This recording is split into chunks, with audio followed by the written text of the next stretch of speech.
May I have? Thank you. May I have a motion to accept the agenda? So moved. Second. Moved by Mrs. Connolly, second by Andrew. All in favor? Aye. I'm going to read our opening statement that we read every meeting. The Scituate Select Board is committed to providing an environment of respect during meetings. We ask that all members interact in a polite manner, even when there is disagreement. We value the participation of our community and want all participants, including marginalized and minoritized communities, to feel welcomed and respected. We ask our committee members and all to participate to commit to these standards to support and respect our communities. Before I go to walk-ins, I just want to open up the meeting and say thank you, a great big thank you to our DPW, our police, our fire, our library, our senior center, and everybody here at Town Hall that has worked so diligently over the past 24 hours, really, like that is, to address all the things that happened throughout Scituate and the storm. I don't think any of us anticipated the entire town going out. That was the first in a long time, especially with the windstorm. So, Jim, just want to thank you and the chiefs for your leadership and working through everything. Well, I know you'll give us a report at what percentage is up now. I know we've seen a big increase, but thank you to all, especially during the holiday time. So thank you to the residents for being patient and respectful to all of our crew members who work so hard to bring us all back. With that, I'll just go to walk-ins. Are there any walk-ins here? That's for folks that have something to say that is not on the agenda. So would you like to come up with your name and address? Sure, or would you like to come up here? Oh, you can come to the table if you want. Okay, great. Hi, I'm Dave Mays. I live at 775 Lighthouse Road. Hi, my question is about the opportunity with Massachusetts government for the dams and seawall grants. I'm obviously here thinking about the Rebecca Road and Jericho Road seawall. I understand there's an opportunity to apply for a grant for the state of Massachusetts, and that deadline is coming up fairly soon. I was wondering if we are taking steps to be able to meet that February deadline. I think we are. Yes. We spoke about that the other day. Yep. We speak Yes, about it it is. almost every meeting. Yeah, I'm sure that's what the plan is. So, yep, we are, and we're putting that grant together. The board is committed to continuing to try to get something moving as quickly as possible. That's really great. If anybody in the neighborhood can help out, apparently authorized to let you know, we're happy to try to help out. Just for the board, we have brought on a consultant to help us with the federal grants. The timing for the federal grants, we won't be able to apply for a design grant unless you want to wait for this time next year to start design. It's about a year process. So that won't time out. So we're gonna go ahead with the design anyways. And we'll apply for that dam seawall grant. That might not time out either. Sometimes they don't let you start the work and then apply for the grant, but the urgency the board has put on this, we're just gonna get going forward and see what happens with the grants when we apply for it. The federal grant timing is not gonna work out for the design portion. So we'll keep an eye on that for the actual construction.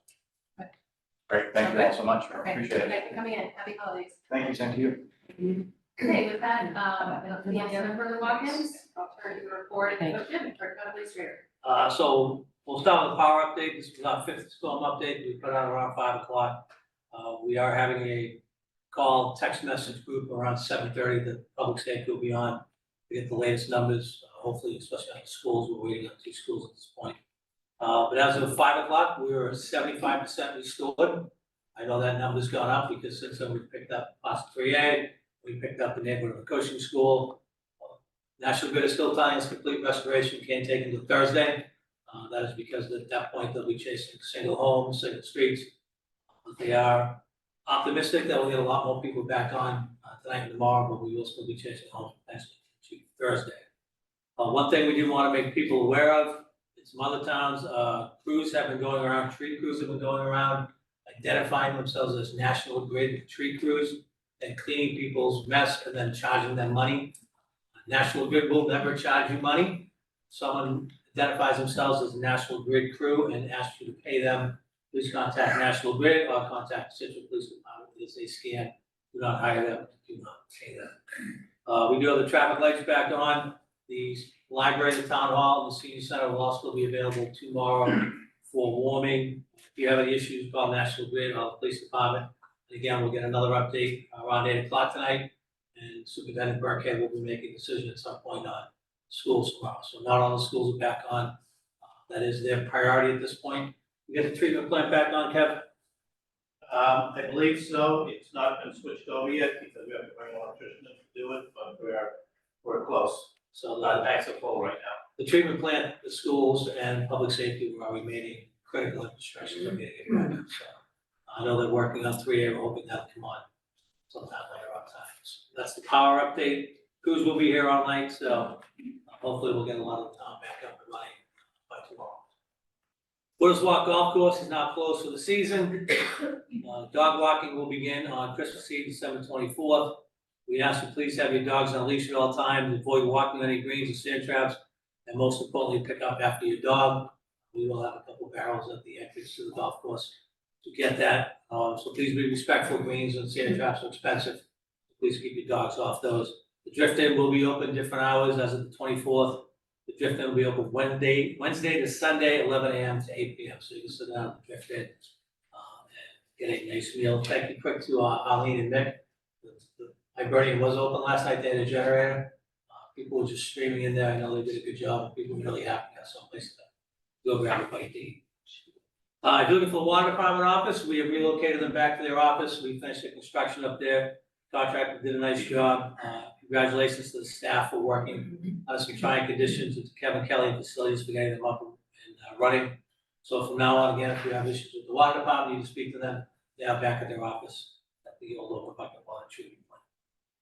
Town clerk has asked that we announce that the 2024 annual census has been mailed out to residents. Please read both sides carefully, sign, and return as soon as possible. Returning the census ensures voters will remain on the active voter list.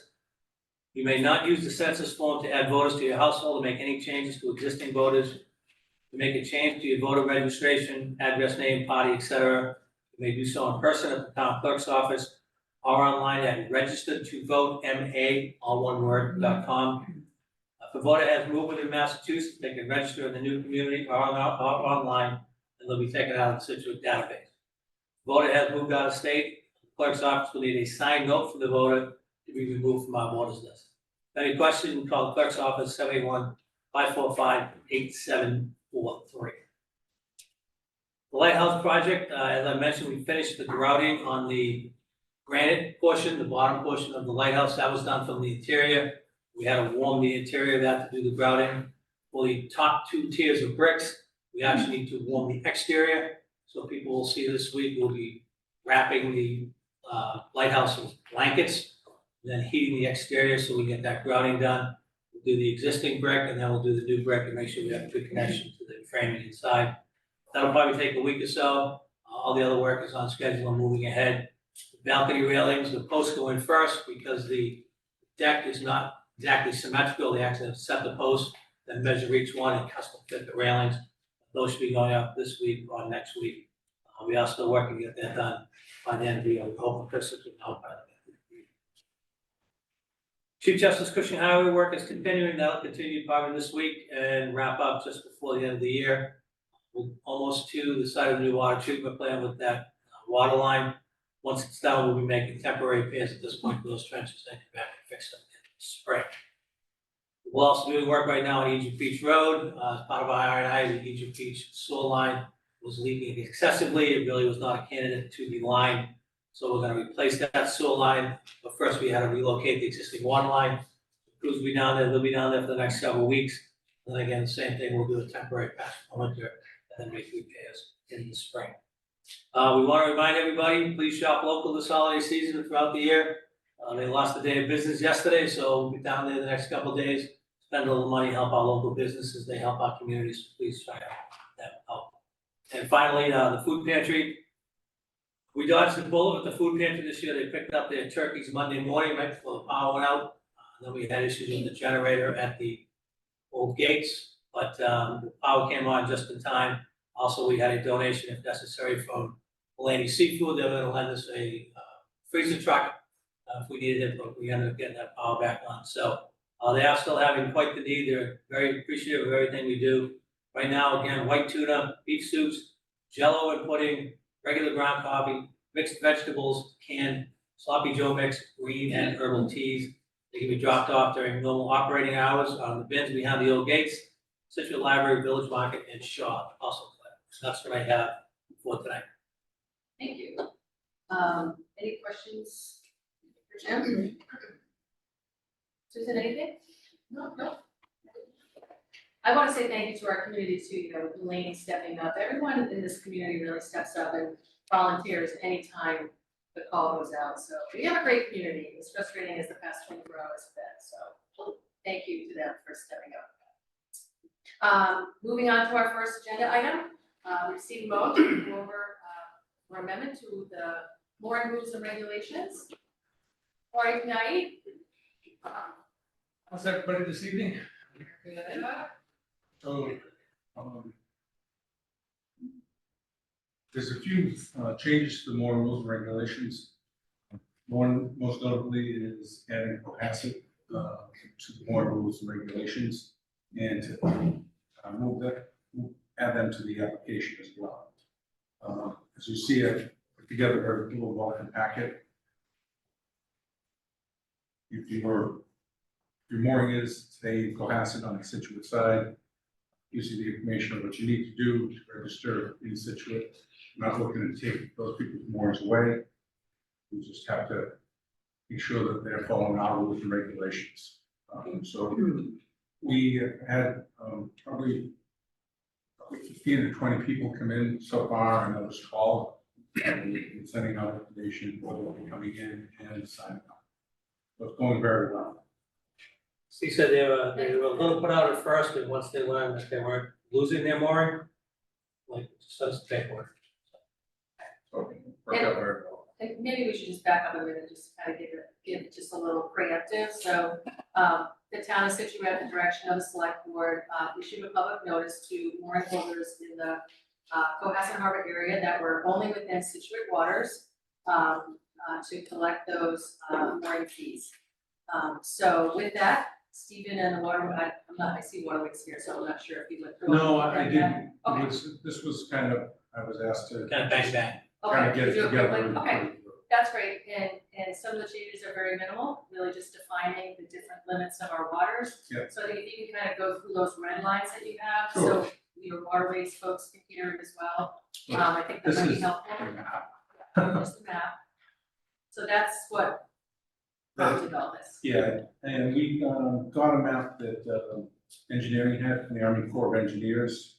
It showed the town line through Cohasset Harbor from 1977, and we superimposed the yellow line on, a more visible document. So first, if you go to Appendix A, it gives December 14, 2023, put it together. Go down to definitions in section B. We used to have 9 mooring areas, now there's 8 mooring areas, now there's 9.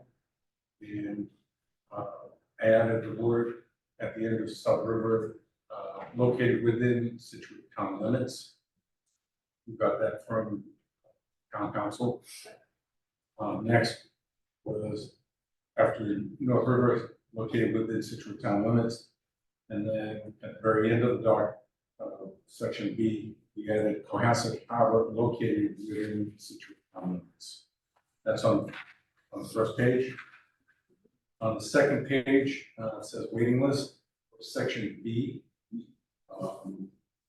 Following method will be used for signing commercial moorings to put in limited entry fishing permit and for town of Scituate aquaculture grant. A limited entry permit, what that is it's actually a true commercial fishing permit. It's what the commercial lobsterman would have, and the commercial fishermen would no longer be boats. So that was there to really specify, to spell out, well, no, you can have a commercial tuna license, but not really, commercial fishing. You I are. see what you're saying. We're trying to protect the mooring fields Yeah. and try to keep the Scituate Harbor, and the fishing industry moving forward. We don't want to lose these spots to, people that are going out and catching one fish and selling it. So it's there to protect the fishermen that, live on what we're bringing in. Next page. Before we move on, just two questions about that. Is there, what under these definitions, where do charter boats end up? Charter boats will just be recreational boats. Recreational / commercial non-fishing Yeah. waiting list? Well, they'd be on the recreational list. Well, I'm looking at the language here. It says commercial or recreational, commercial / commercial non-fishing. Non-fishing. That So, would be the yeah, charter. that would be charter. And That's how- just a regular recreational. And how many what's the count on how many are commercial and how many, or does that change? We probably, a large majority, and I'm saying, the lion's share are the recreational. There's probably 40 to 50 commercials. Actually, limited entry permits, one permits, and there's probably 550 recreation permits. And how long does the waiting list go? Probably 10 years for the recreational. And it could be, 5 years or 10 years. It just depends on when they turn over. Right now, we don't have any either. Right. If we don't get any limited entry permits turned in when we, retires. Right. Then we don't have it. I just worry because we all know that the private docks are raising their fees extraordinary now, and that's just gonna put pressure on this list. Yeah, we just, We have nowhere to go. we have nowhere to put them, and we don't want to put the commercial fishermen out of business that are relying on this income to, take kids to school, put food on the table. Well, it sounds like it's moot anyway. Yeah. Whether you put them. It doesn't matter which way you're going, There's no availability. we just don't want to lose those spots. Thank you. Does anybody have any other questions about that language? We did add aquaculture, with the town of Scituate aquaculture grant, because we didn't want to give away a commercial location to somebody that has Duxbury agriculture. So I said at the town of Scituate aquaculture. There's nothing on the next pages. Past the section where it gives the rate for the locks to the next page. This was a change that we discussed at a waterways meeting back in the summertime. Okay. And this change helps simplify the inspection process for the inspectors, and it also helps us in sending out violations. Where in the past, you used to have to, if your warrant was due on June 3rd, you have to be done before June 3rd, and then yours could be right next to it, and it could be December 4th. They're running around trying to get everything that's due in that June month, so they're skipping past the one right next to it, and it just makes more work for the warrant service provider. But this way, you go to an area, do that area, go to another area, do that area, and then on August 1st, everything should be brought up to inspection, and everything should be in compliance. Anything that's not, and we can start issuing citations. It just kind of Makes keeps the sense. pressure on people to inspect their moorings, but it also helps the inspectors. And you go to penalties and review of local decision, just as revised December 2023, which is this meeting. And then on the next page, it gives definitions, Scituate waterways. We added Cohasset line within the town of Scituate, and the Army Corps of Engineer Cohasset Harbor map dated June 1977. And that's it for the more rules and regulations changes. I had one question. You can go to, all right, so it was on page 16, we're gonna take it down a little bit. Under the definition of commercial fishermen, Yes. is that a state definition that you have to keep, or, you know, should we be putting aquaculture or in here oyster, or 'cause it just says specifically scallop, or is that I specific? could add, if you want, I could add, aquaculture. Is that correct to do that? I just didn't know. I think it was this was an old document, and I think that's what it was in, it was just a mistake. Okay, yeah, no, great. That was I just could what add, I could put in, aquaculture grant on that. Well, whatever we call them, what are they? Oyster farmers? Oyster So farmers. then what's the proper term? It is aquaculture grant. Aquaculture grant, farmer? Kind of like what I put in the definition. Yeah, I think it just has to be brought down here I'll just- too on page 16. Cut and paste it into that, Okay, town yeah. of Scituate aquaculture grant permit holder, Perfect. all right? All right, Karen Conley? Yeah, I just have one maybe small question, maybe a big question. Are you gonna maintain separate mooring waiting lists for Cohasset versus Scituate? Or are you gonna, how are you gonna manage that? So Good question. that's the next section. Okay. Anticipate. All right, one second before you do that. Any other questions regarding his changes, Susan or Andy? Okay. Karen, anything else? No. Okay, okay. So I downloaded Cohasset commercial wait list. And it was dated January 1st, 2023. That's the latest one that they have on their website. And then I also did have the recreational list. And what my plan was, anybody that's on these lists that would like to get on the town of Scituate Cohasset's wait list may do so. And they would be given the opportunity to get in and stay in their particular order that they are today. Not necessarily by their date, because the date would be either it's January 1st, 2024, or 45 days later. After that, then anybody can get in on the Cohasset Harbor wait list. And So you're prioritizing the Cohasset requests for the Scituate area. I'm just gonna, based on people that are already on the waiting on the list. wait list over there. Right, and then if anybody in Scituate wants to go on the waiting list for that area of our waters, they would go beneath those folks that are already there. Yes. Okay. Until a date, and we picked like 45 days after it's all transpired. Okay. Because we do have people asking to get on the wait, We told them, we said, don't get off the wait list and Cohasset. They come in, stay on the wait list and Cohasset, and you can get your name added onto our wait list. They can still come in under our system the way it is today.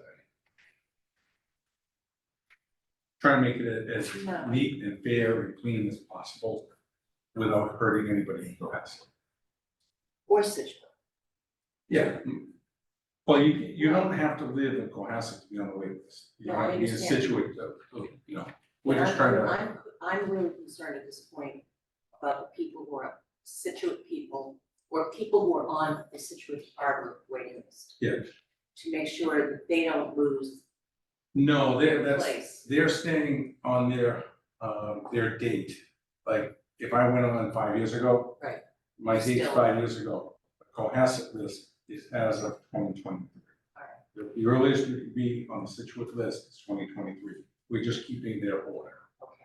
If the I don't people want come in, if they anyone don't to come think- in, then they don't come I in. don't want people to think I don't care about the people in Cohasset who are in Scituate waters, but I do care about people who have been on the waiting list, as we all know, for Yeah. the Scituate Harbor mooring forever. They would not be bumping, like, Nobody's there's a bumping gentleman us from on that. 1985. Yeah. You would still have a December, January 1st date or February 15th date, depending on what we decide tonight. Susan? I have one question, if you want to get on a wait list, and you say you wanna get on a commercial wait list, like if I came to you and I said, I wanna be on the commercial wait list. Yes. Would you have to prove that you have Yes, a limited, okay, yes. that wasn't on, I didn't see that on the That's what, Make sure. that's, So same that's one with of the the same. Cohasset wait list, if someone on that commercial wait list didn't have a limited entry. We license, talk then to they- people, we explain, but, you know, what's your business, and then you say you have to have a limited entry. If you have any questions about the limited entry permit, I think Kevin wants here. No, I just wanna He make can sure that really they explain have it to you better than I around can. that. Thank you. Andrew? Anything else? I'm gonna go to the audience if you have anything else you want to share. I think I worked with Mike, Ellen, and we tried to keep this as neatly and clean as possible. We're trying to, you know, people that come in from Cohasset, we explain to them, you know, look, this is the way things are kind of going. You know, nothing, you know, you're not gonna lose your mind, as long as you know, but you do have to follow our rules and regulations. You know, if you're on our side, there are rules, if you're on their side, it's their rules. Well, we appreciate you taking that on so quickly. We know it was a fast and furious initiative, so thank you. And if you need support, feel free to reach out to any of us as well. I think it's been going pretty well. People have been pretty good about it. Appreciate that. Anybody from the audience? Gentlemen? Yep, Mike? Thank you. Mike, Mayor, Rick Road Road and Alton Shelter, Warren. If we could, consideration to add, seafood growers as well to that list. Because us, we could have interest in both wanting to grow seaweed and. Interesting. Rather than go back to this later on, I think we add it now. He likes that idea, I think. it's Under the basically- commercial fishermen, Yeah, like, if you have relationship growers, some of those guys may want to, or other folks have already expressed interest of growing seaweed in the winter months. would that fall under agriculture grant though? Is that It's a a broad, or is Totally it different? It's a totally different permit. Okay. But technically it's commercial because it's beef for sale. I think we should talk about it, ways, just to kind of get a better handle on what, you know, what we're talking about. You know, not to put it off, but we can always come back. To talk about, I'd like to understand a little bit more. I would, you know, Okay, as well. is that right? We'll put it on the next one? Okay. Well, if I may, I'm guessing that it depends on what the definition of agriculture is and whether the state has a definition of what falls underneath it. Well, Mike's saying it's two different It's not definitions. agricultural use. Yeah, he's saying it's already two different. It's its own business. Seaweed. Yeah. Irish mussel. Yeah, I know exactly what it is, I'm just trying to, you know, understand if it's a separate, completely separate thing. Yeah. Do we currently grant licenses for it? I don't know. Nobody's. Like, do they do it in Marshfield? Not yet, no, other towns, if they do it, Maine's a big one, the sea grants, and it's coming this way. Okay. Maybe more ocean growing, or Scituate Harbor could definitely do it, it's reclassified, but also personally. Thank you. Thanks. Kevin Logan, 8 I just want to thank the select board and Stephen to really for keeping up with the commercial fishing end of it, because it's really important for us to have those moorings, because we're having a real tough time getting new people into the business.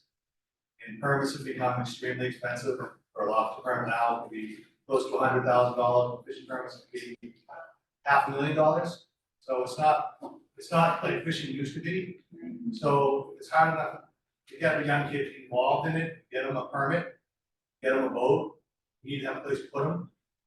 So these little, holding these spots are very important, we want to keep the fishing community going in Scituate, because, you know, we do have an older generation of fishermen that hopefully will be replaced.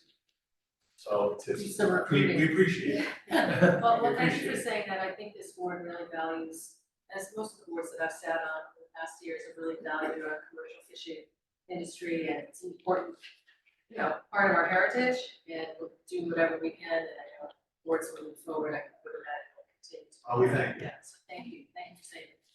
You can help them all be as creative as you're being. Yeah, You right. can multitask with it.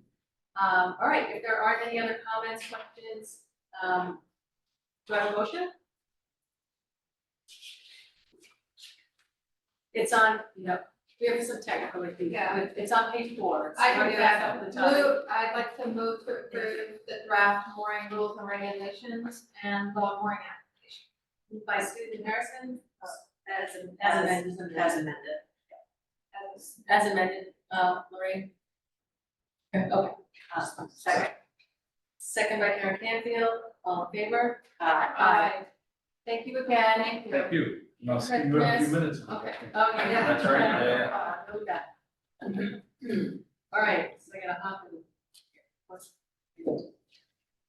All right, next on our agenda is Linda Hayes.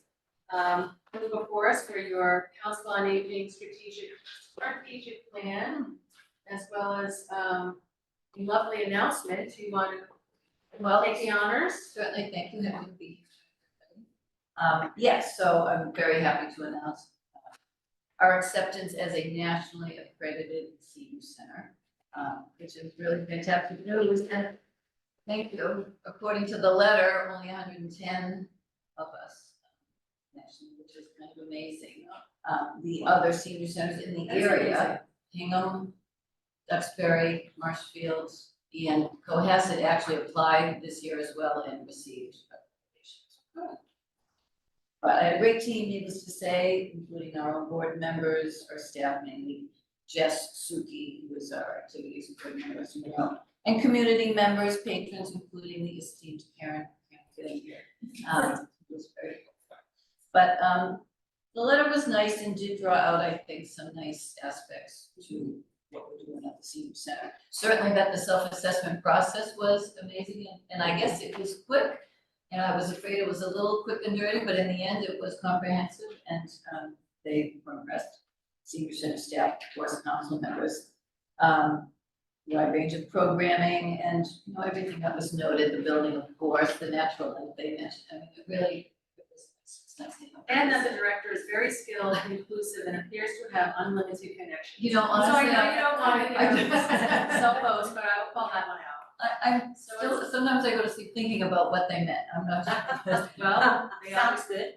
they It are does just sound like source. I guess that is funny. So we are considering, I guess it did come up and included it in some of the literature, maybe having a sort of reception or announcement or celebration. It would be nice having all of you and some of the community and the legislative representatives and all. So thank you, it really is nice, and it's been nice around the center for everybody to know. Thank you. It's always good to celebrate with cake. Yes.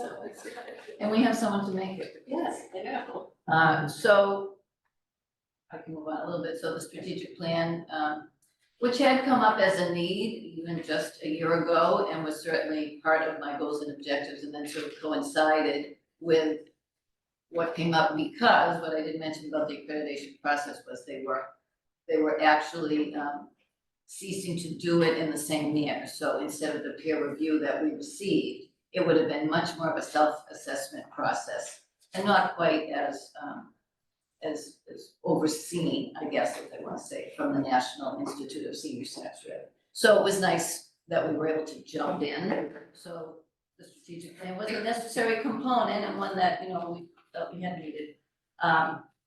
So the committee that was involved in that small but erudite committee, Karen Canfield, myself, Caitlin Coyle, and also with some help from our master's student that Karen knew, as well as board. Get that right? So, but they assisted with the focus groups and putting the thoughts that we received through some of the input we got from various older adults involved, and putting those thoughts into play for the mission statement, the values, and ultimately the goals and objectives, which was great. So I think the vision, we already had the tagline, commitment, connection, community, so it worked. It's been very nice. I think it looks good. We've got a beautiful sign now in the senior center parking lot with our logo carved and the tagline, so. But obviously, we're working at quality services and programs, commitment to diverse needs, which we do see, believe me, culture and lifestyle within our own town, encouraging connections, which really is the crux of what we do, and building community both within our walls and with the greater community for the older adults who are here, for their values, just to keep along that vein, I guess, but social interaction, which is what I think we're mostly all about, in addition to the stimulation and the recreation, that we encourage. But, we have done that, we continue to do that, and everyone's appreciative of that. Participation opportunities have to continue to be varied, something for everyone, and that's a value we're always aware of. Which is a result of effective planning, so you really do need to know both what you're hearing people need and want, as well as the availability of opportunities and what we see out in the industry of people doing, or what we find, even, for instance, dementia friendly and more inclusivity where that's concerned and age friendly. So those are some of the other ideas, and supporting independence as much as possible, or helping to transition into the next steps of the district, which happens quite often. So, I don't know if there's any questions specifically on, after that, the goals and objectives that were created, again, with the help of a lot of people who had different expertise. Really, and would help with some of that, as well as what we know, what I know. But the categories being community and communication programs, which again is sort of our lifeblood, really, and the social connection and outreach that is always critical, really, and what we do. Health, considering the increase we see in dementia, Alzheimer's, cognitive decline. So we are trying, and successfully at this point, but still with a lot more to do, just trying to be a little more inclusive, not just someone having to be there or not being able to be there if there's some cognitive concerns. So we are trying to do that, but wellness has always been, I think, a focus in general, health and wellness, but wellness overall, the whole person, I guess. And then naturally fiscal responsibility, so seeking out an accreditation, of course, will help with that, with more grants, even though we do have an advocacy group, the Massachusetts Council on Aging, and there are grant opportunities there. But we should be able to apply for other things that might be a little more privately funded. Who takes on the grant request? Who takes on the grant request writing application? Is it you? Well, generally, it's me, and not to say it's fallen off, but I mean, that's just one of the things we do have trouble getting to. Jess has also, I think she's done the cultural council grants, Right. we've been able to, the Scituate Education Foundation, some of the local stuff, and then Mass Council. Well, because you do such a good job interacting like with all the different facets, you know, our social worker, and housing authority, and Right. you know, it's my advice to try not to push the grant request writing down. Right. Well, sometimes it's coming up with the ideas, it's like, well, you know, what should we be doing, what could we be doing, what might somebody want to see us do? And that's certainly something with the social day program that would be something to pursue, we just haven't. It's nice that you've already expanded that. But I did use this sort of blueprint for the goals and objectives long-term to create the goals and objectives that I put in this year's budget as well. Just a little encapsulated a bit, and tried to take kind of the biggest priorities, I suppose. Say that. Anyway, so I don't know if there's other specific questions on. I don't, it's very Certain. comprehensive, it's very well thought out, and I'm grateful to all of you, and Karen, I don't know if you wanna lead off with your questions of adoration for the group. So it seems like a really comprehensive strategic plan, and something that can be followed and achieved and attained, and that's what's always important about strategic plans. Yeah, and I want to commend the medical school and yourself, is the amount of organization just to get all of these things thought through, and all these committee members participating, and you did a great job. She had a whole flow chart of organizational structure just to get to the plan. Well, and as enthusiastic and willing everyone was, they really often just needed more information too, so it was just a constant. So You did a great job of that. If you could just spend a second talking about one of the most interesting things about this process that Linda taught me was that her customers, her members, or whatever, range from 50 to 100 years old or more. It's very different needs within this building that they're addressing, and the details of the plan actually talk about that. Could you talk just a little bit about that? Sure. I mean, it is important, and certainly we've been a bit more liberal, even identifying over 55 as welcome, and maybe not for absolutely everything, because some things certainly are still over 60 or 65. But still, you are looking to get them connected early on, so that when there's a need later, they are already comfortable, or their friends will become more comfortable. So I think it's a positive. But certainly you want to draw new people in and have interest for the younger seniors set, but also without losing the ability to make the older adults feel welcome. So there is that constant need to look at the sort of the wish list, I guess, of what people need, whether it's the knitting, which, believe me, has grown. I mean, I have to say, I started, this is my anniversary month, 10 years ago, and the first people I met were the knitters. They're still the knitters, but they've gone from a dozen, maybe 15, to now I think we're feeling close to 30. It's still an intergenerational thing, but truly that's a place where some of the older, longer term seniors have been. But then certainly always looking to draw people in with maybe some of the lifelong learning that some of the younger as well as, believe me, the 90+ are in there as well, and everyone in between. So it's a focus. You're always thinking about who might want this particular option or why would we do it. So yes, it's a thing. It's intergenerational even within our population or our demographic. Yes, already. As we know from visiting our 100-year-olds, as you well have had a chance to do. And one came in today. Oh, And yay. I didn't recognize her, and I thought, oh my gosh, I hope if we didn't miss you. But we did see her, Mary Murphy. She was about a year ago. Somebody knew her. Karen, maybe I think it was Yeah, a yeah, year ago, because I didn't get to go to that Mary. one. Well, she did, she was there too. I guess my only question, and I don't know if there's a way of knowing it. What do you think we're making the most use of the building that we can, or is it still opportunity? Are there times when their rooms are empty, or? There are times the rooms are empty. That's true, but not all the time. Sometimes they're not empty, and that's, I mean, scheduling is an art and sometimes Right. a challenge.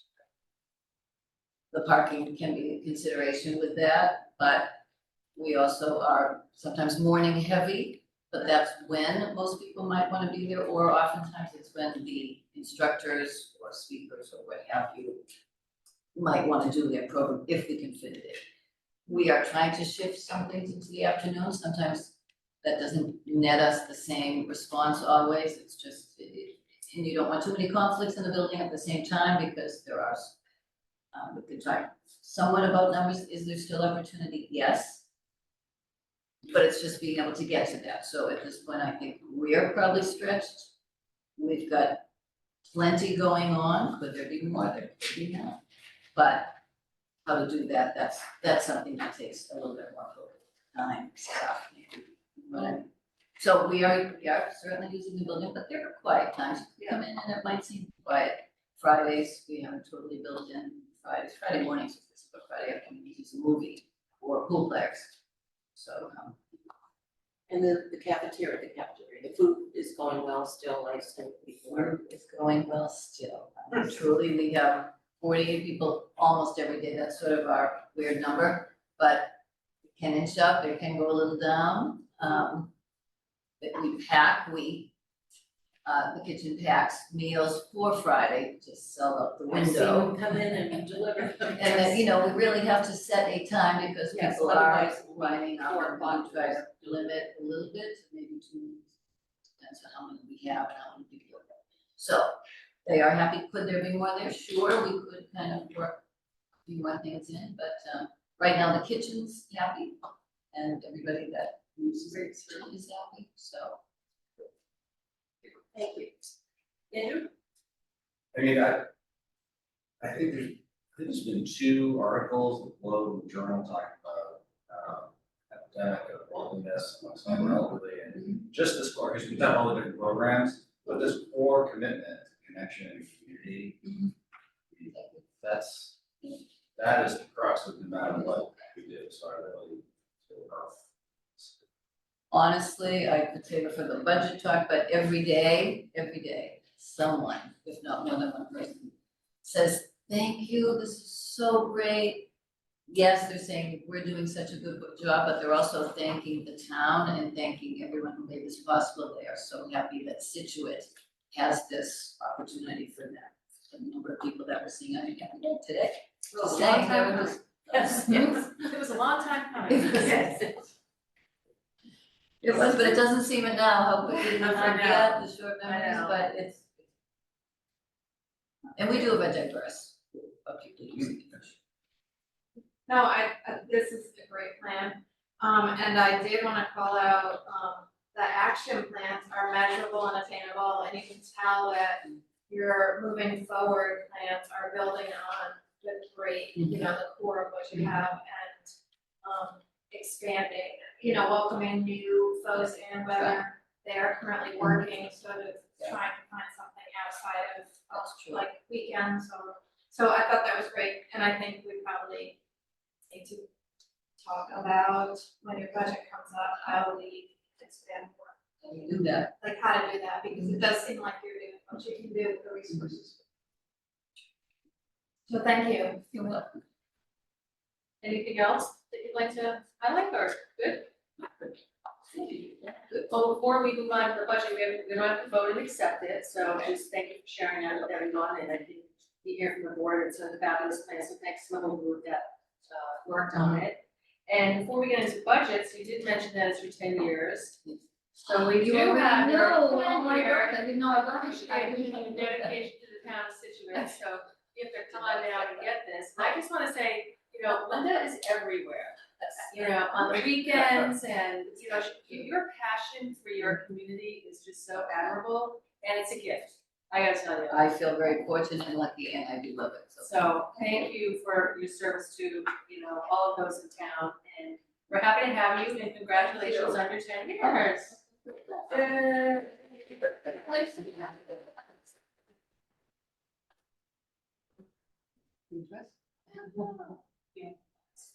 Thank you so much, thanks, Oh, thanks a lot. so much. All right, Okay, so we're gonna move on to budget, so we'll give everybody a moment to pivot and get our budget books out. And grill her on her Because, numbers. yes, now we just grill it now. That's on line item 32. I wasn't. All right, so we're going to 541. Give us a moment.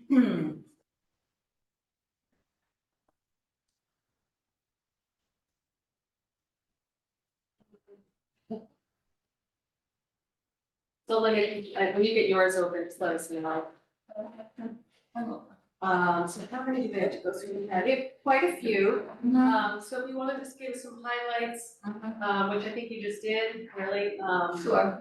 a lot of that, but, you know, I think the board really does want to understand, you know, where you want to take it and, you know, what's working well, what would you like to improve upon? Sure, well, yes, thank you again. Glad to be here to talk about the senior center budget, our successes and the work that we want to continue to do, of course. And as I mentioned, we do have happy patrons. So we're moving in the right direction. I think most of the time they feel we're doing the right things. But there are always requests. We do take suggestions. We have done some surveys, a variety of surveys, just for input about programs, activities, the exercise and fitness, the transportation, all of which have been positive. But yet all of which, there's always requests for more. I guess that's the bottom line. Participation at the center for activities and events, and I mean, we do our best to have numbers and catch everyone with an electronic check-in. It doesn't always happen, but it's pretty good. But at this point, overall attendees, so when we say the number of people who we serve or who participate, at this point in 2023, it's up to about 200, a little more. Those are the individuals. Now, those individuals could come in every day. So our check-ins are upwards to 46,000 or something crazy, and that's even though we know we lose, some people don't bother to check in. Sometimes we catch them, we do some things manually. Now, that's up from, what might have been 2,000, close to 2,000 last year, and even in 2021, when we opened the doors, 15 to 1,800 more or less. So there's been a steady increase in the number of people registered using riders and transportation. I mean, we need that a bit more efficient. We've got a couple of very good transportation coordinators come and go, but have always moved us forward, which is great. So we serve about 200 people for rides, generally overall, maybe 350 rides more or less in a single month. So that's good. The volunteer piece, anywhere from maybe 50 this month that checked in. There could be more usage, but in my system, that's what I see, up till we know there's 90 to 100 and growing. People are always coming in that would like to volunteer, and it's finding the meaningful roles, spots that aren't already taken, and what else can we do with our volunteers. So that's another thing.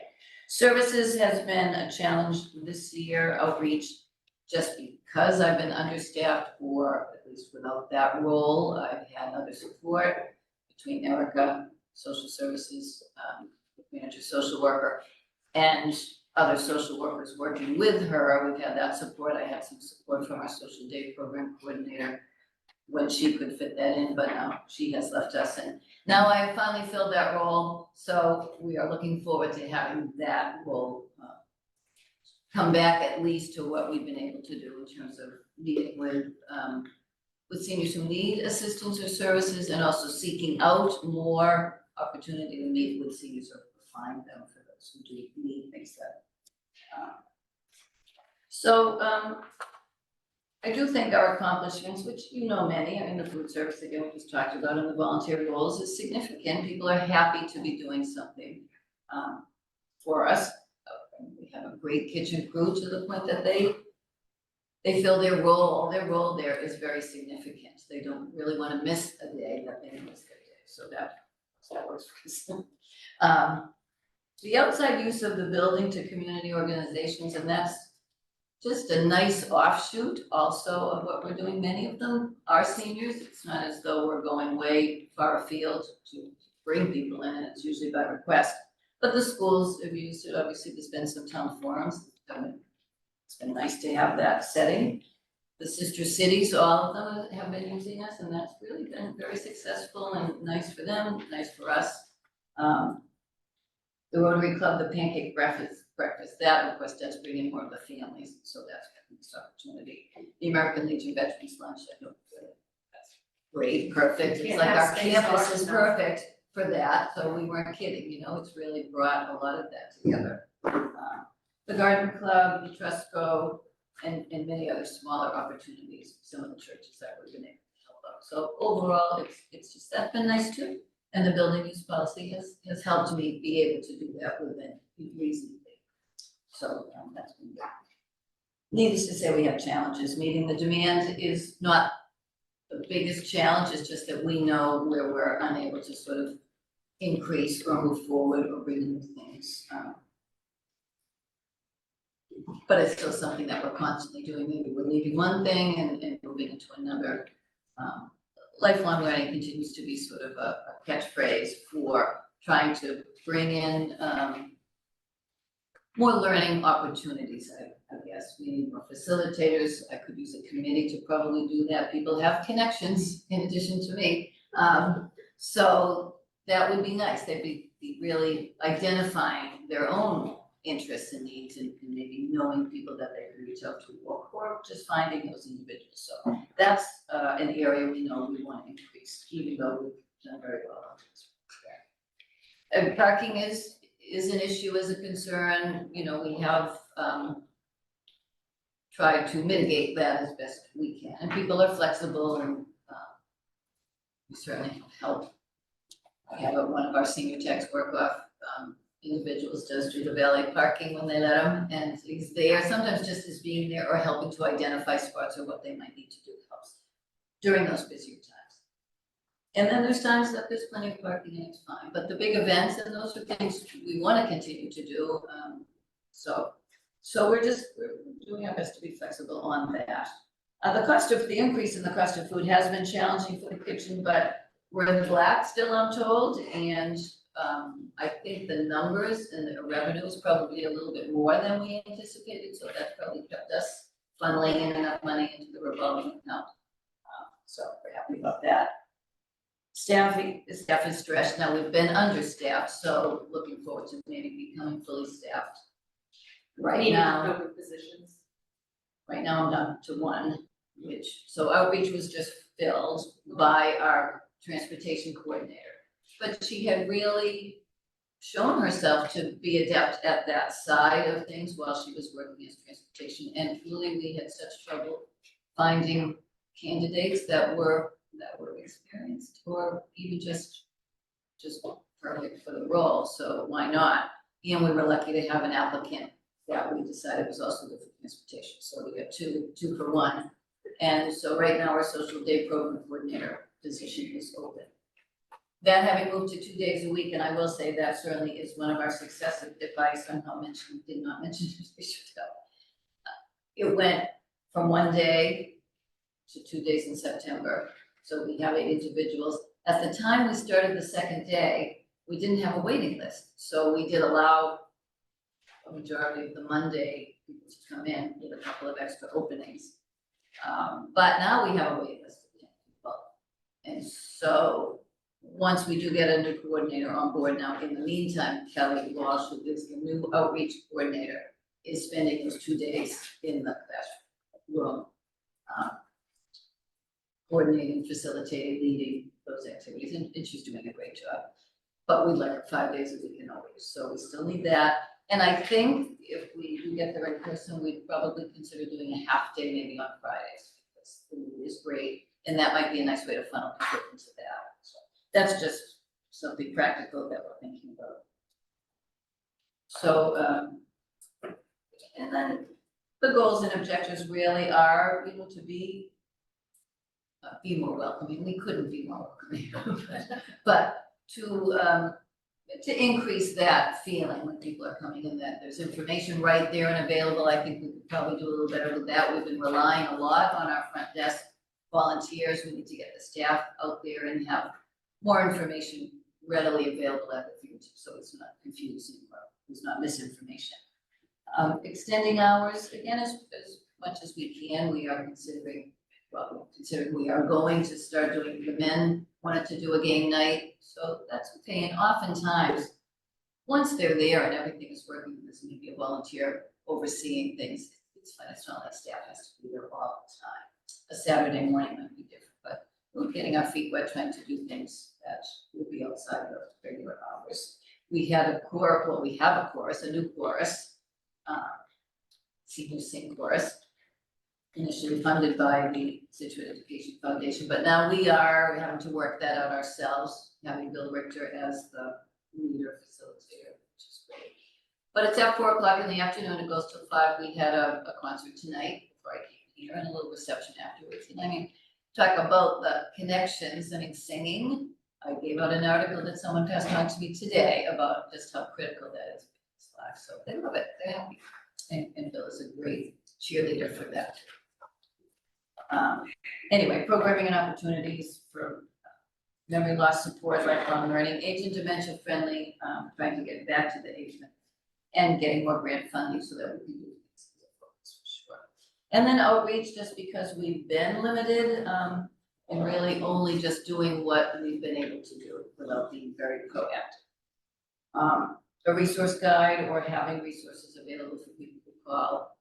The caregiving need, the alternative living situations needs to know, having people in the home.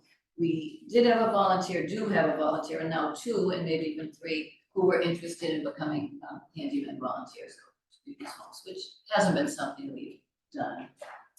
But they're great, and now with Kelly on board, I think we are trying to do that in earnest and really trying to offer that to people. Screen doors or changing whatever we need to change in the house. As well as the usual air conditioners and things like that that people ask about. Friendly visitor program and something that's come out of Erica's group that combines clergy with some of the other nonprofits in town and us, food pantry, et cetera. But helping hands program, so again, even more than that, people who need extra care during certain times, that somebody might be available to go in and help with that. So with St. Luke's Reverend Natasha, she wanted to try to spearhead that with us, so we're working on that effort. So those are sort of the focus things. So Linda, that's awesome, and to just point out, you do get a number of grants, the formula grant, right, which comes in. Yes. So you're level projecting that, and then GATRA, looks like we're level projecting that again. And then, you also, get some significant donations from FOSS, so thank you to FOSS as well. We do, they have been supporting our entertainment needs this year, they do support the coffee, which is complimentary, so that goes a long way, that is very nice, and coffee, the expense has gone up a bit. So it looks like for this year, the budget was $307,793. You requested $431,215 with those additional positions. The TA is recommending $323,639. I'm guessing that's without those two positions? Yes. Jim and Nancy, right? Correct. Yep, okay. Questions?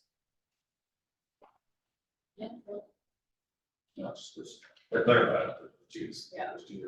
The two positions that are, I mean, it's a tough time and certainly gonna make or break us either way, but the one that's not in here and has come before you a little bit is as far as social work needs. And I do think that was mentioned in my narrative in the discussion of how maybe we could go about doing that. The formula grant could come in handy for that, it's been increased this year.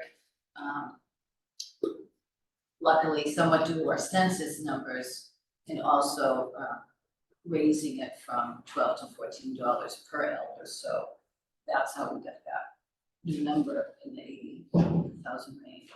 So you'll be able to continue to support that. Because that was my question, these new positions that were requested. A grant could fund those positions, it seemed like it, Not the full-time assistant director. but the other one, But the other, potentially the media communication, activities, activities media assistant. assistant. Again, they'd be part-time, they'd be very, Right, very, and the social worker, just because we weren't sure which direction either A, filling the outreach role would go, maybe we'd get a social worker, which we didn't. But that's okay. The access to Erica isn't always,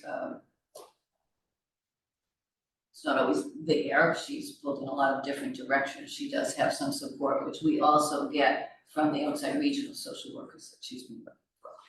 But it's still a little bit convoluted, and I can see having, and I always thought that, going back 5 or 6 years, we had the opportunity to increase the outreach coordinator role from part-time to full-time. Had she not wanted it, then I would have done the 10-hour-a-week social worker in place of that if we could have. So now I just think that's about the idea that we can be creative with that. We're currently on the books. Both could probably be supported by them. Anything else? Linda, thank you. Okay, thank you for Good your work. work. All right, I appreciate Enjoy it. your Thanks so holiday. much. I will, you too. Congratulations again. Thanks for. And you're on your Thank accreditation, you very much. Mr. Pete. And you've got a busy month. So, Appreciate it. great stuff. All right. Thank you.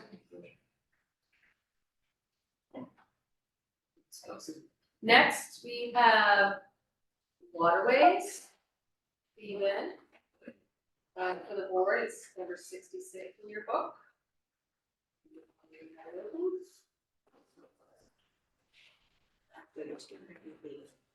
What is it, 298 in the book? Yeah, mine, it's the department number is 298, it's fund code 66, So, it's probably the very last one in the book. Yeah, close and cut that. Seawater.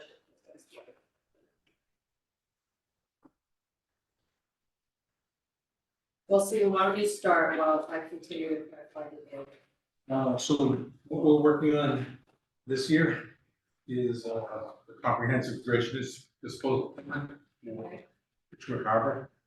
It's going to encompass the area around the town pier, Parkway Marina, and the Scituate Maritime Center, along with the back floats and the Cole Parkway boat ramp. We're in the midst of that now.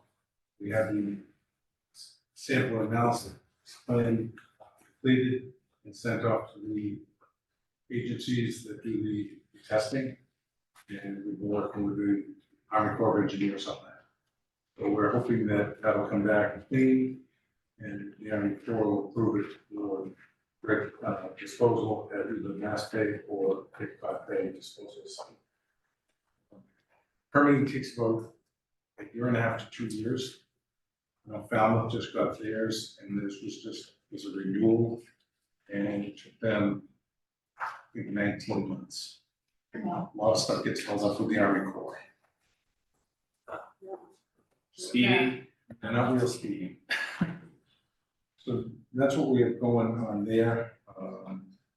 We're working with the assistant harbor masters, being better trained, and all the procedures put in place. That we're going to help. So those are a couple of things that we're doing.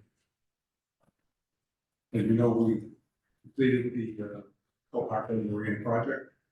We're now submitting a grant application with Seaport Economic Council to look at the Parkway Harbor Master Building, see if that can be renovated or if it need to be replaced to bring it up to ADA standards, make it more usable for anybody with disabilities. So we're working on that. We're hoping that Seaport is going to approve us for that, and that will start probably as soon as we get the approval from them, start working on that project. That's the survey of the building, whether they can or can't. If it's more than 50% of the value of the building, then you have to replace the building and bring it up to, or just bring it up to the newest standards. The only way to truly do that will be to replace it. We would apply for grants for, the majority of that project.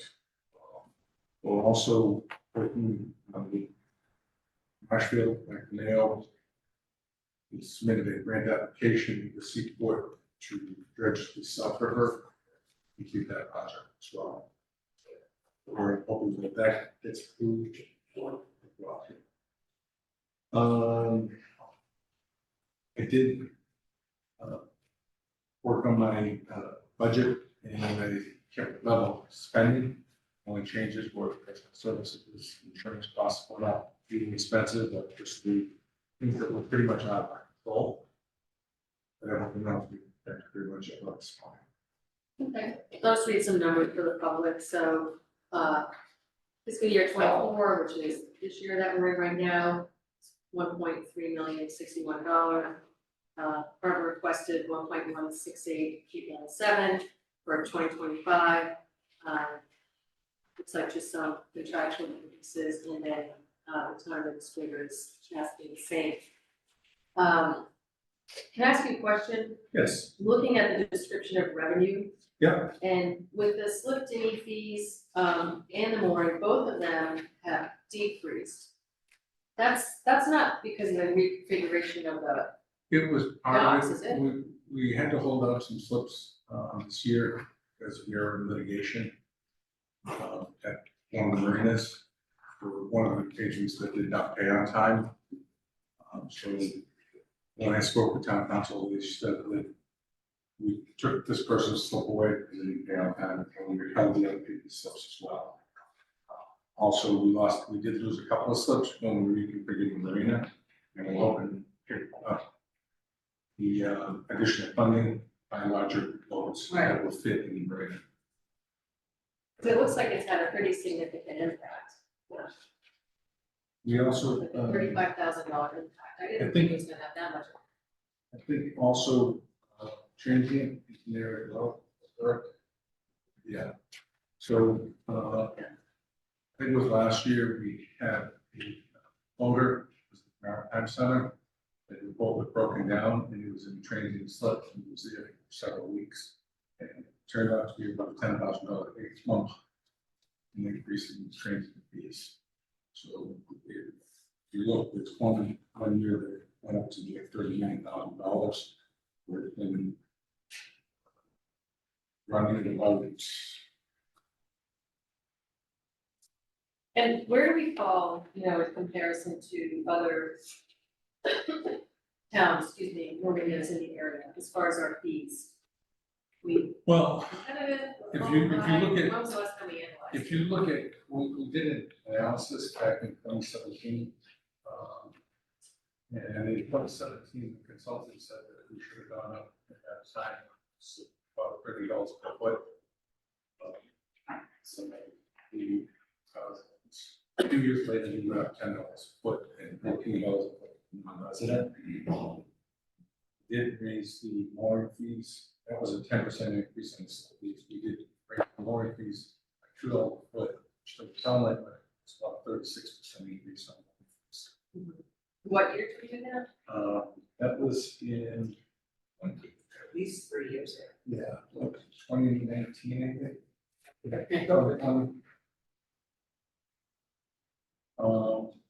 The Millwall Marina used to be around $205 a foot.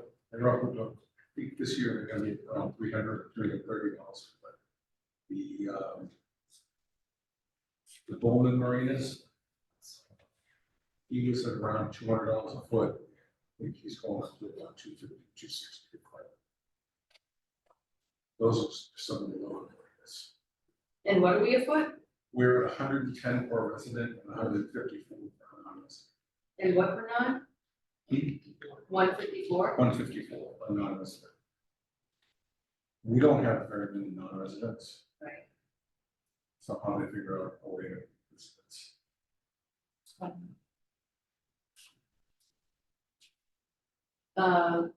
See if I, thanks, open it up. We don't know what to say, but, okay. Do you have a question?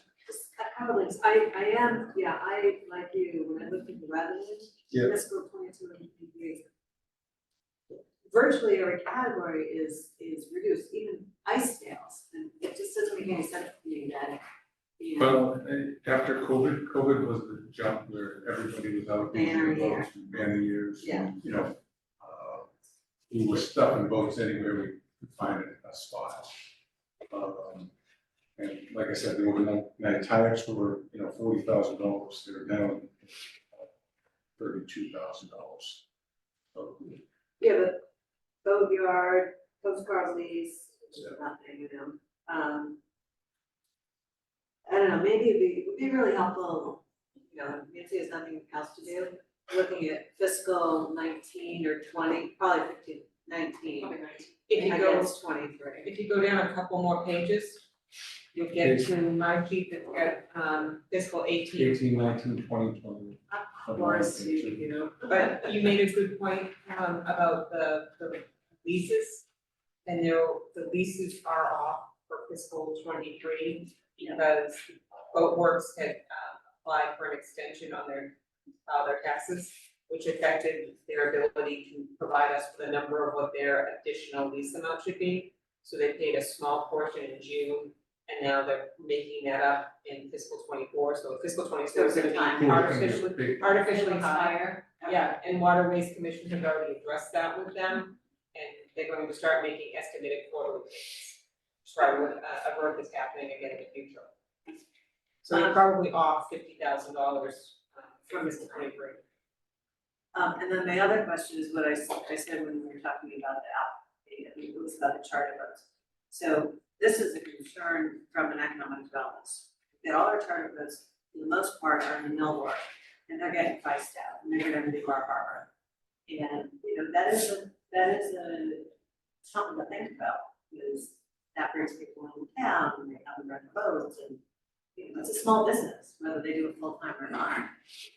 And I don't, it's not from what you said, it's not a problem we can really solve, but I think the board needs to be aware that You know, we're gonna lose a lot. they can go on, you know, obviously like everybody else, on August first, apply for stuff. You know, in stitched locations, Is there a wait list for the slips? they're always a wait list. Yeah, that's what I was gonna say, it's not a practical. I could fill 2 more marinas. You know, exactly. So But isn't they're it like a gonna- lottery every year? It's not like the moorings. It's Not not, like the moorings. that no you pop up, lottery, right? it's how fast you're on the computer. On the computer, yeah, so Signing up for rent. Yeah, trust me, my husband has like 4 computers. yeah. So I hear. For like, one, yeah, it's like, Well, it's just a big, all right. yeah, it's, no, that's an interesting. I don't know what the impact would be, but it's, I would imagine a lot less charter boats in the harbor this year. Well, maybe it's a conversation that we go on after this. Be more. Anyway, I mean, they are wait list. no, I know. I know, They still have a wait list over there. yeah, there's definitely more than Okay, that. any other questions? For me. Darren? No, good. Andrew? Susan? I'm good. Okay. All right, well, thank you for asking me those key things. Water Rich, do you have any comments, questions, concerns? Great, thank you, Elizabeth, thank you. David, thank you. Thank Have a good night, and Hope everybody has a wonderful holiday, happy whatever they holidays. celebrate. Yep, we will be right back at you. Okay. All right. Next, shellfish. And Mike, Good evening. how are you? Thanks for staying, and coming in. Oh.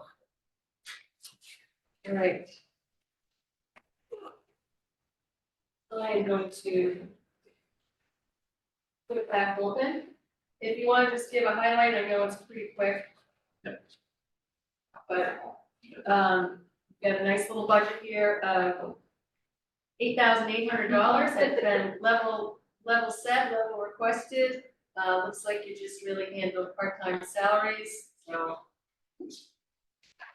Yeah, pretty straightforward. pretty simple. So really this year, I guess one of the biggest takeaways and was the shellfish relay that we did with Marshall and Scituate, August 21st, 22nd, we transplanted 160 bushels of whole hogs, 80 to the North River, 80 to the South River. And we're really trying to create more areas where people can walk to. Now the South River has become more popular, folks in part of incentives for you to walk out to those clam flats and not get in much trouble versus being in a kayak or canoe or motorboat, especially in the winter months. So that seems to be working out pretty well. Last year, both boards, select boards in Marshfield and Scituate did approve the reciprocity permit for shellfish, and that's working great. Town Hall has the permits for the 2024 already, those are already rolled out, 12 towns. And with that, they have a placard that goes with your dash. So if you are in the flats and you are called in that you're overdue from clamming, at least you have a good starting point, they'll potentially where you're at for public safety day out there. Because people do get in trouble, because some of the flats, if you're walking pretty far out, you don't tide to come in, the tide has already turned if you're based on way not watching the water. And then you are sometimes forced to go through creeks that are higher than the areas you were just previously in. So it's more of an awareness thing. We kind of talk about that in regulations as well. Moving on to next year, I think I can do a little better with mapping, maybe use more GIS mapping and highlight the areas that are open. I don't think we're to a point where we have to have like rolling closures of areas that are being overdug. Most of the areas haven't been dug for a couple of years because of the fire closure, so there's plenty of shellfish out there. But the quahogs, we're one of those things where people were hard to get. So we had about 20 volunteers in August, and those 20 people haven't complained about finding quahogs yet, so they're doing pretty well. So they were there and watched. So next year we'll do the same thing as well, and then I'll work with the harbor master for the dredge permit for the Scituate Harbor. They're gonna have to mitigate shellfish as well, probably 3 bushels, so those will go to the rivers as well.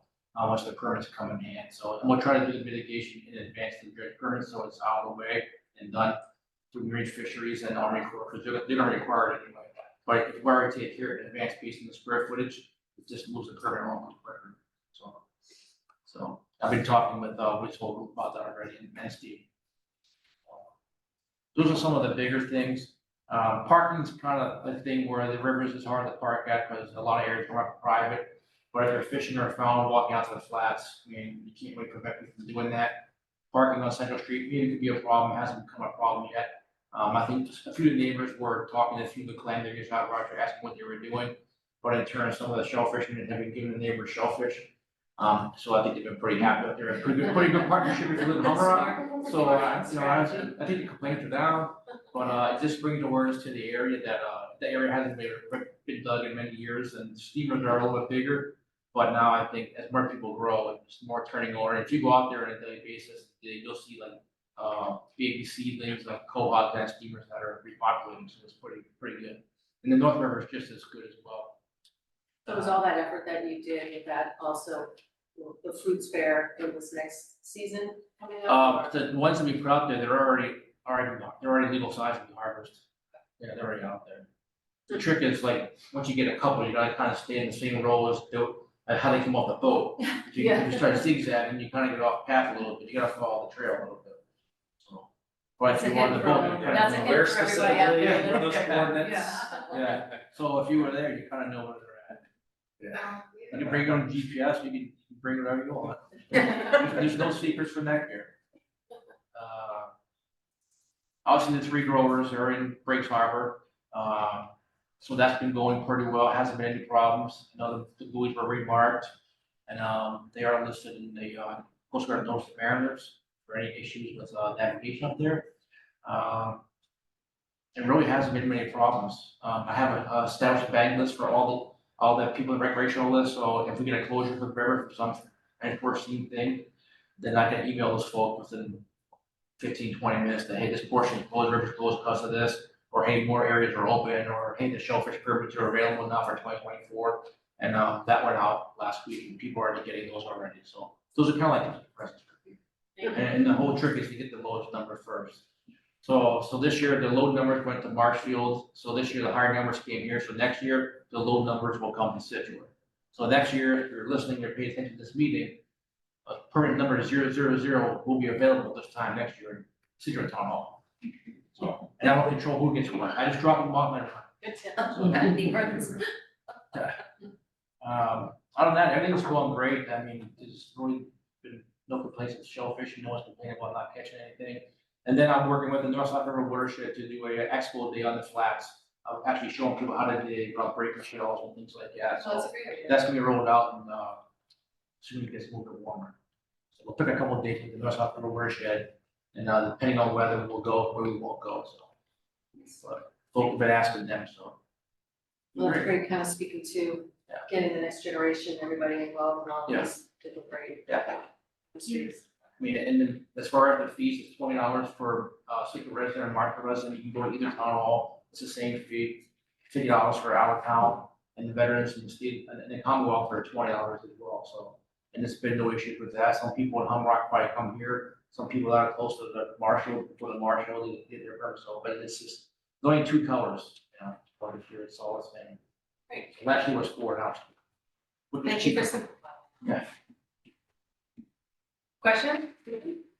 No, that's great. Yeah. Yes?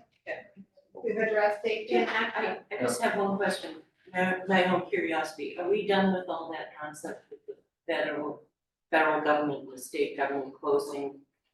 Yeah. It's We've been pretty that good. whole business about Yeah. beds and all this.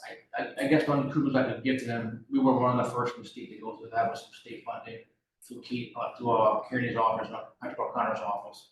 And now New Bedford and Fairhaven are going through that, growing process right now.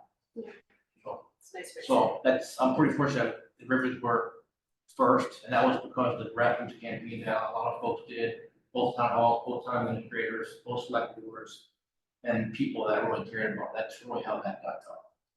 That's good news, very good news, Yeah. thank you. Question? Karen, anything? Nope. Well, thank you. Thank you, Mike. Thank you. Thank you for everything, and All right. thanks for hanging in there, and happy holidays. For all this class, everyone. Right, sounds Thank you. good. Thanks. Have a great evening. All right, next we're gonna go to Scituate Cable TV. Is that gonna be Steph? Hi there, how are you? Look great, how are you? Good, good, good. that budget's 159, just so you're aware. And if I can jump right into it if you are okay with that, Ms. Graham?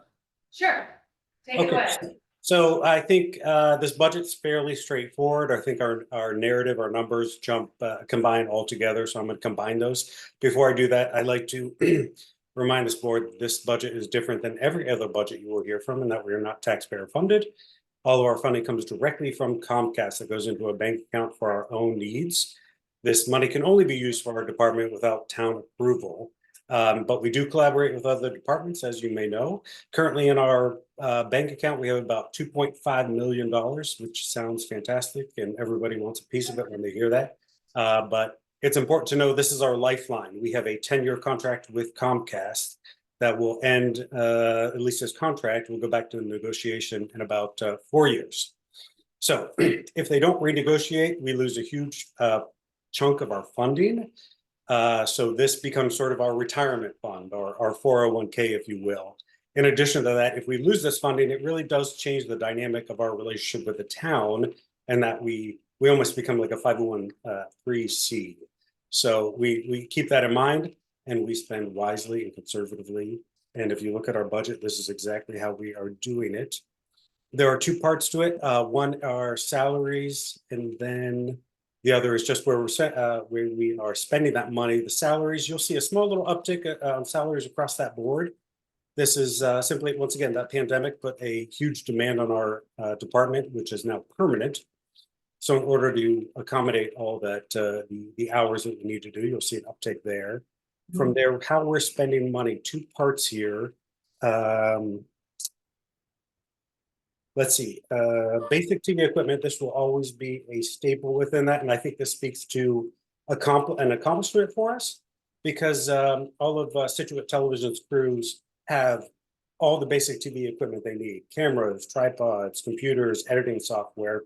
And this allows us to sort of go about town and cover many, many events, community events. And I think that we've really put a heavy focus on, as we know, there's not a lot of local news coverage around here. We lost the Mariner, so we've really stepped up our game in that point. You know, especially during the holidays, we covered a lot that's going on in the harbor. We covered just a number of events in December. You've already heard from Harbor Master Moan this evening. We've covered like the new marina. We've covered the new kayak racks. You heard from Linda Hayes tonight. We cover a number of events that go on at the senior center. With all of our crew being able to have all this equipment, it makes us be able to accomplish that. And where are we from there?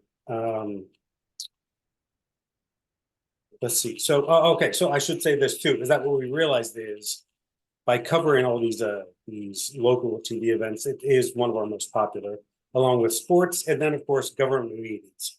So government meetings, I would say, is a challenge for us in somewhat. We cover a lot of government meetings, but the challenge comes from what I will say is hybrid meetings. So if individuals aren't aware what the hybrid meetings are, that's what we're doing now, meaning someone's virtual, some is in person. And I think when the pandemic kicked in, we did a solid B+ job of being able to provide this happy medium with everything. As the years have gone on, now 3 years, we've noticed a little bit of some flaws, some cracks, if you will, in the system, specifically with video, with audio or visual. So as we know, there's only a one camera option for these hybrid meetings. The audio can be a little sketchy depending on the specific room and the setup of the room. So last year when I came before you, I mentioned that Zoom, and what we use is Zoom specifically with these monitors. Zoom was developing new technology, meaning new adapting systems for audio, for cameras.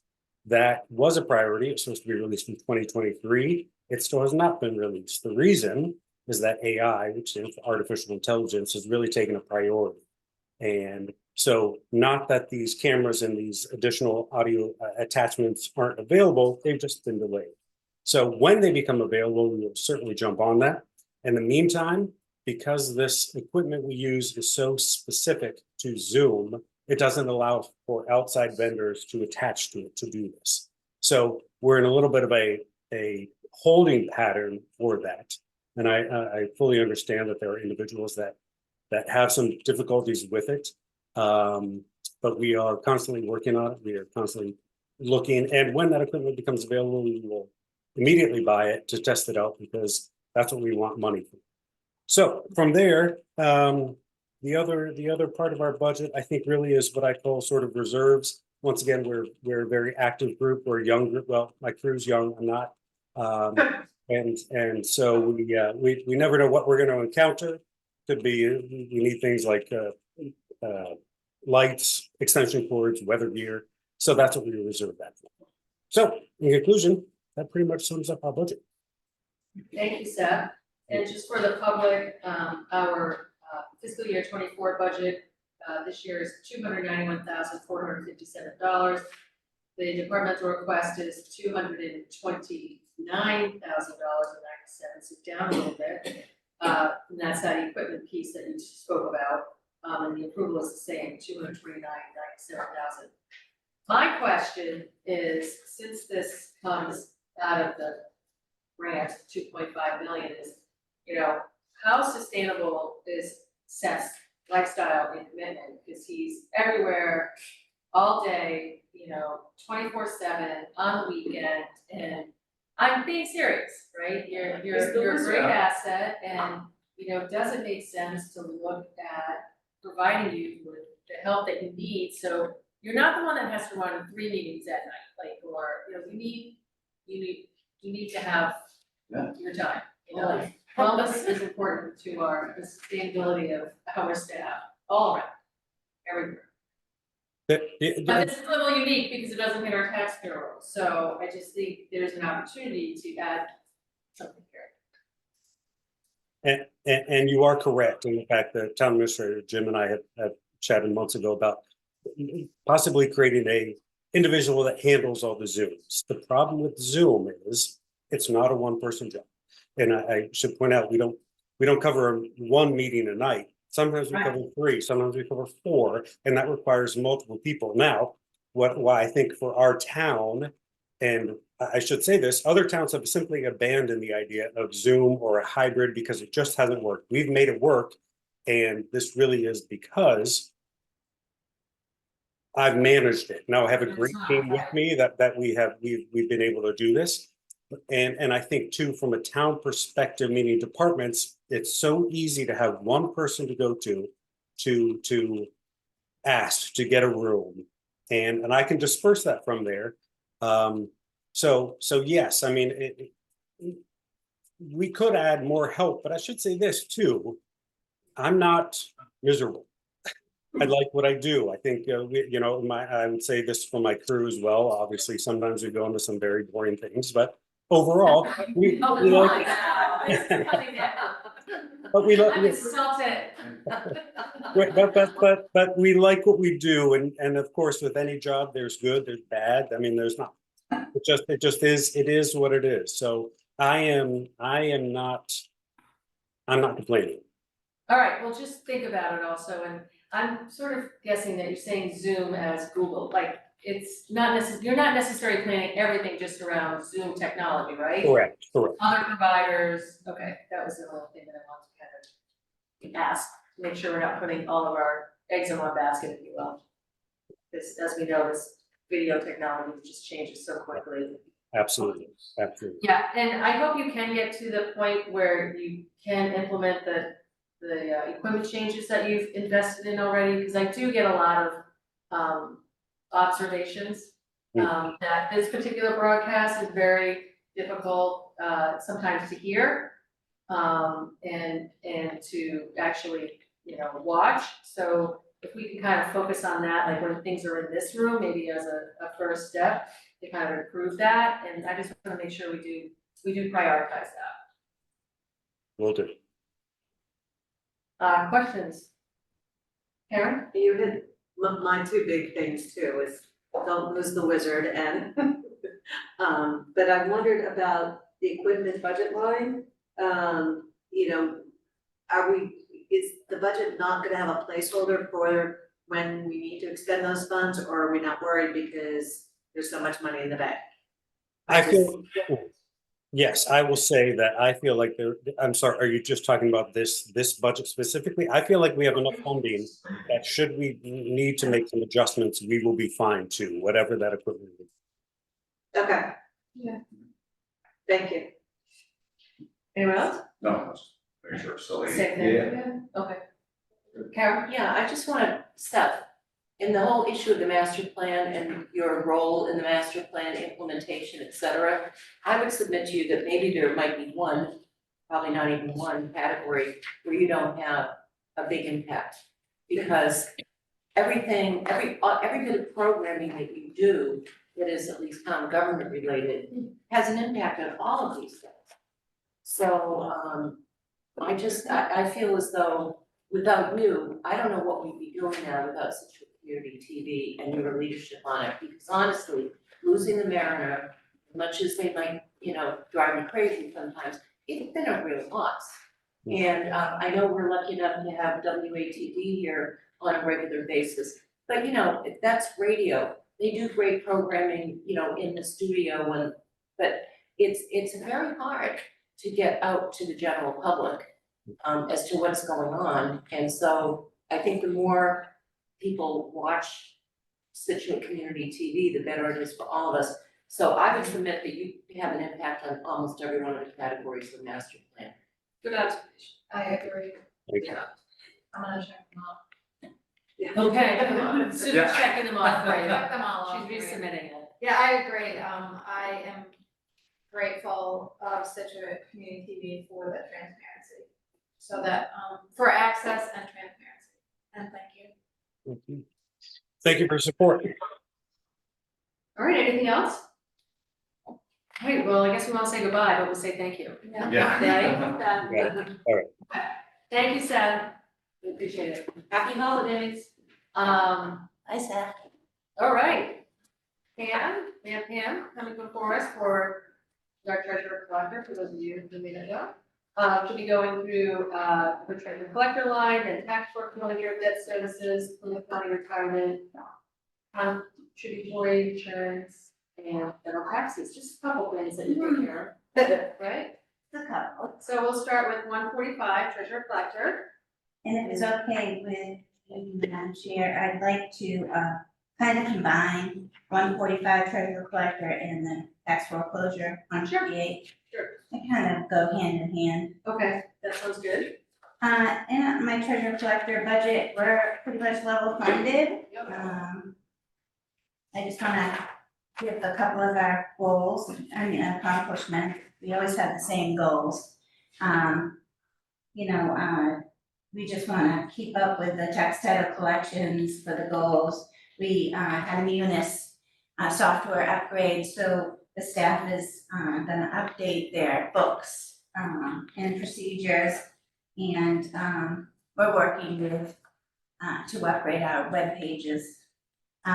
So I just wanna go into my accomplishments. We, again, in FY '23, redeemed over 30 parcels in tax title. We have already redeemed 9 as of today for FY '24. As you know, we auctioned off 18 tax-owned properties by the town and returned them to the tax roll. We continue to work with the wellness committee. Now, after COVID, we're trying to get some in-person things going again. Had a sleep deprivation one last week. Unfortunately, it's just I missed that one. my whole Were you sleeping? all the treasurer collector staff were the only ones that were there that can't get enough sleep. Must be a little tough one, I don't know. We are working with most other town agencies with Permitize.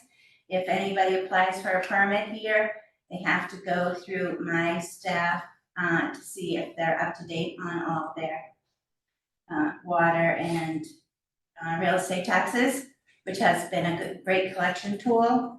We take credit cards now at the counter. And we continue to have a high rate of return on our collections.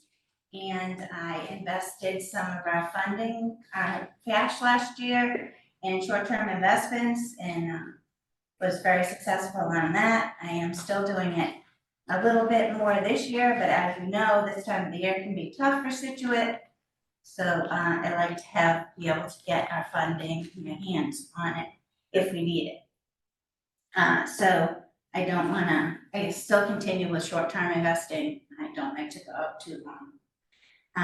Again, sticker, yet another beach and transfer station sticker.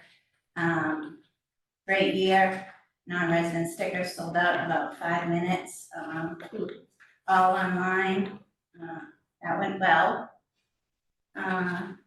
We continue to, have a great collection rate, over 95% collections.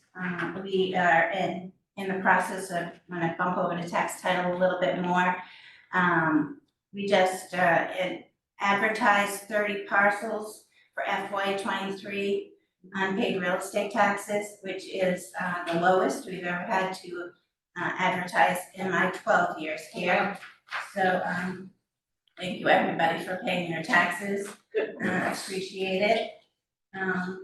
And so the only, tough time to go on collecting tax liens are, it's hard to foreclose on a property now and sell them off. If, we're pretty much gonna sell a property now, it hasn't passed through,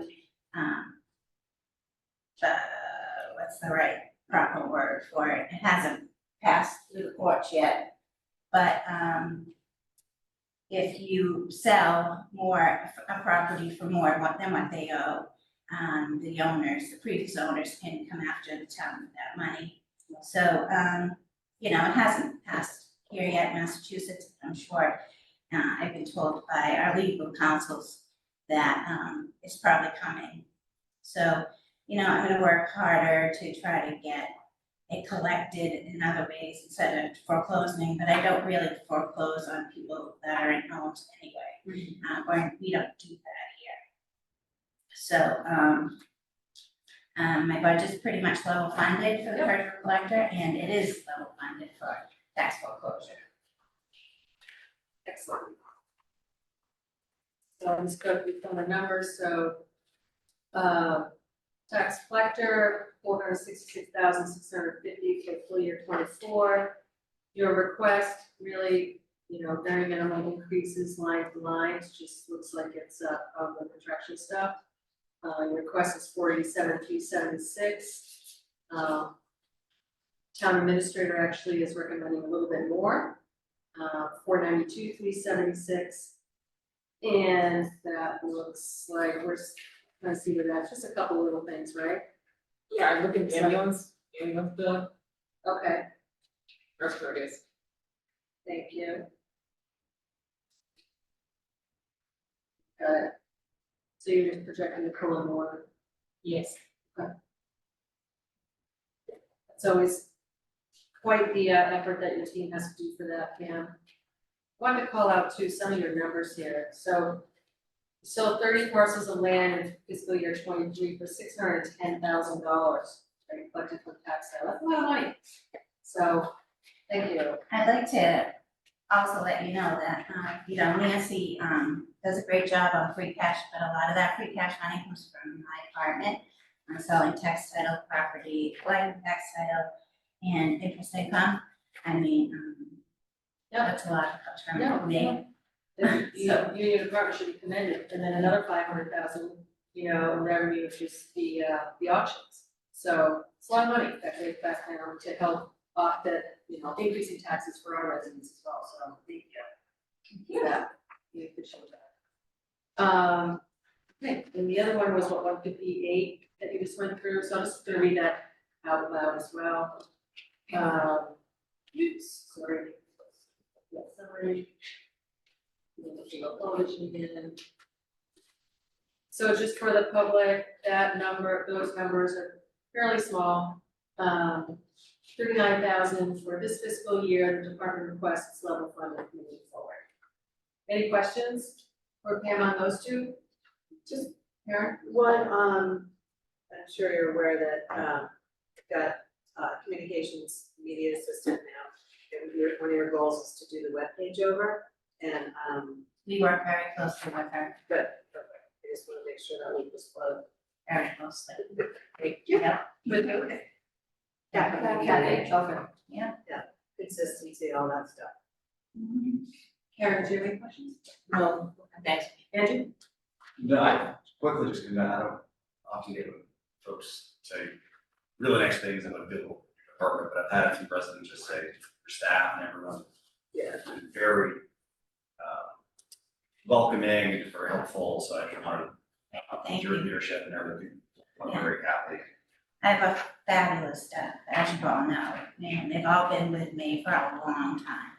I mean, I have one person over 20 years, I have another over 15, I have another over 5, you know, and the one to, you know, they stay. And they do a good job, and they're not out much, out to take some time off. So, they're very loyal, very lucky. It takes a village, big, that's for sure, doesn't get through. Susan, any questions? I don't, I agree, staff is amazing. All right, Thank you. wanna go to debt service, 720? Okay, so, we always love to talk about debt, but, Love debt. you seem to always be able to level fund it. Consistency. We seem to, we just went out, as you all know, I mean, the public doesn't, we just went out for a bond and we did very well, had over 14 bids, so it shows that, you know, they wanna bid on, people wanna buy and help Scituate out, where the lenders like us, and we like them, so. We got keep our AA+ rating with Standard & Poor's. We'll keep working to get the AAA. The debt, again, we try to level fund it. Our enterprise funds are separate from the general fund debt. And And in your opinion, what held us from the AAA this? well, there was a couple of things but we don't necessarily agree with what they said, but unfortunately, Standard & Poor's kind of just rules the nest, as you would say. Some of our reserves, they believe are underfunded. They didn't like the unfunded liability in the Plum County retirement system. There's, you know, we're a coastal community. So risk. We always get, we seem to always get beat up about that. I think maybe, we were very boisterous in letting them know that wanted AAA. So, you know, hopefully this winter will be good and, nice to us. And, we'll try again next time. Well, we've already started off with a bang, haven't we, in the last We 24 have. hours? And we'll be going out to bond again soon with our schools, so. Yes, we will. Okay, so you've got that level funded at $7,979,309. Yep. That's all I'll say. Okay. Any questions about the debt? Seems like we talk about it a lot, right? Plymouth County retirement, 9/11. Okay, so, Plymouth County retirement is, we just had, the treasurer collectors had a meeting, last Friday with the board. Unfortunately, a lot of the board was out sick. And, the chairman of the board, just had a grandson, so he wasn't there either. But we did approve the, 24 budget. Going forward, I hopefully will have some more answers from the board. They're doing an actuarial report in January, and they should have everything out in June. FY 25, you know, includes the COLA increase for our retirees, that one-time payment. So it's high for FY 25. Hopefully it won't be as high going forward, but again, it hasn't been a great year for investing. We have about, we're doing well. I'm on the board now, so I know more about what's going in I'm learning and I know a little bit more that what goes into all of this. We still hope to be fully funded, the unfunded liability by 2029. We really don't wanna move that up, but, we'll see what the last week of December brings. Any questions? Pamela? Good.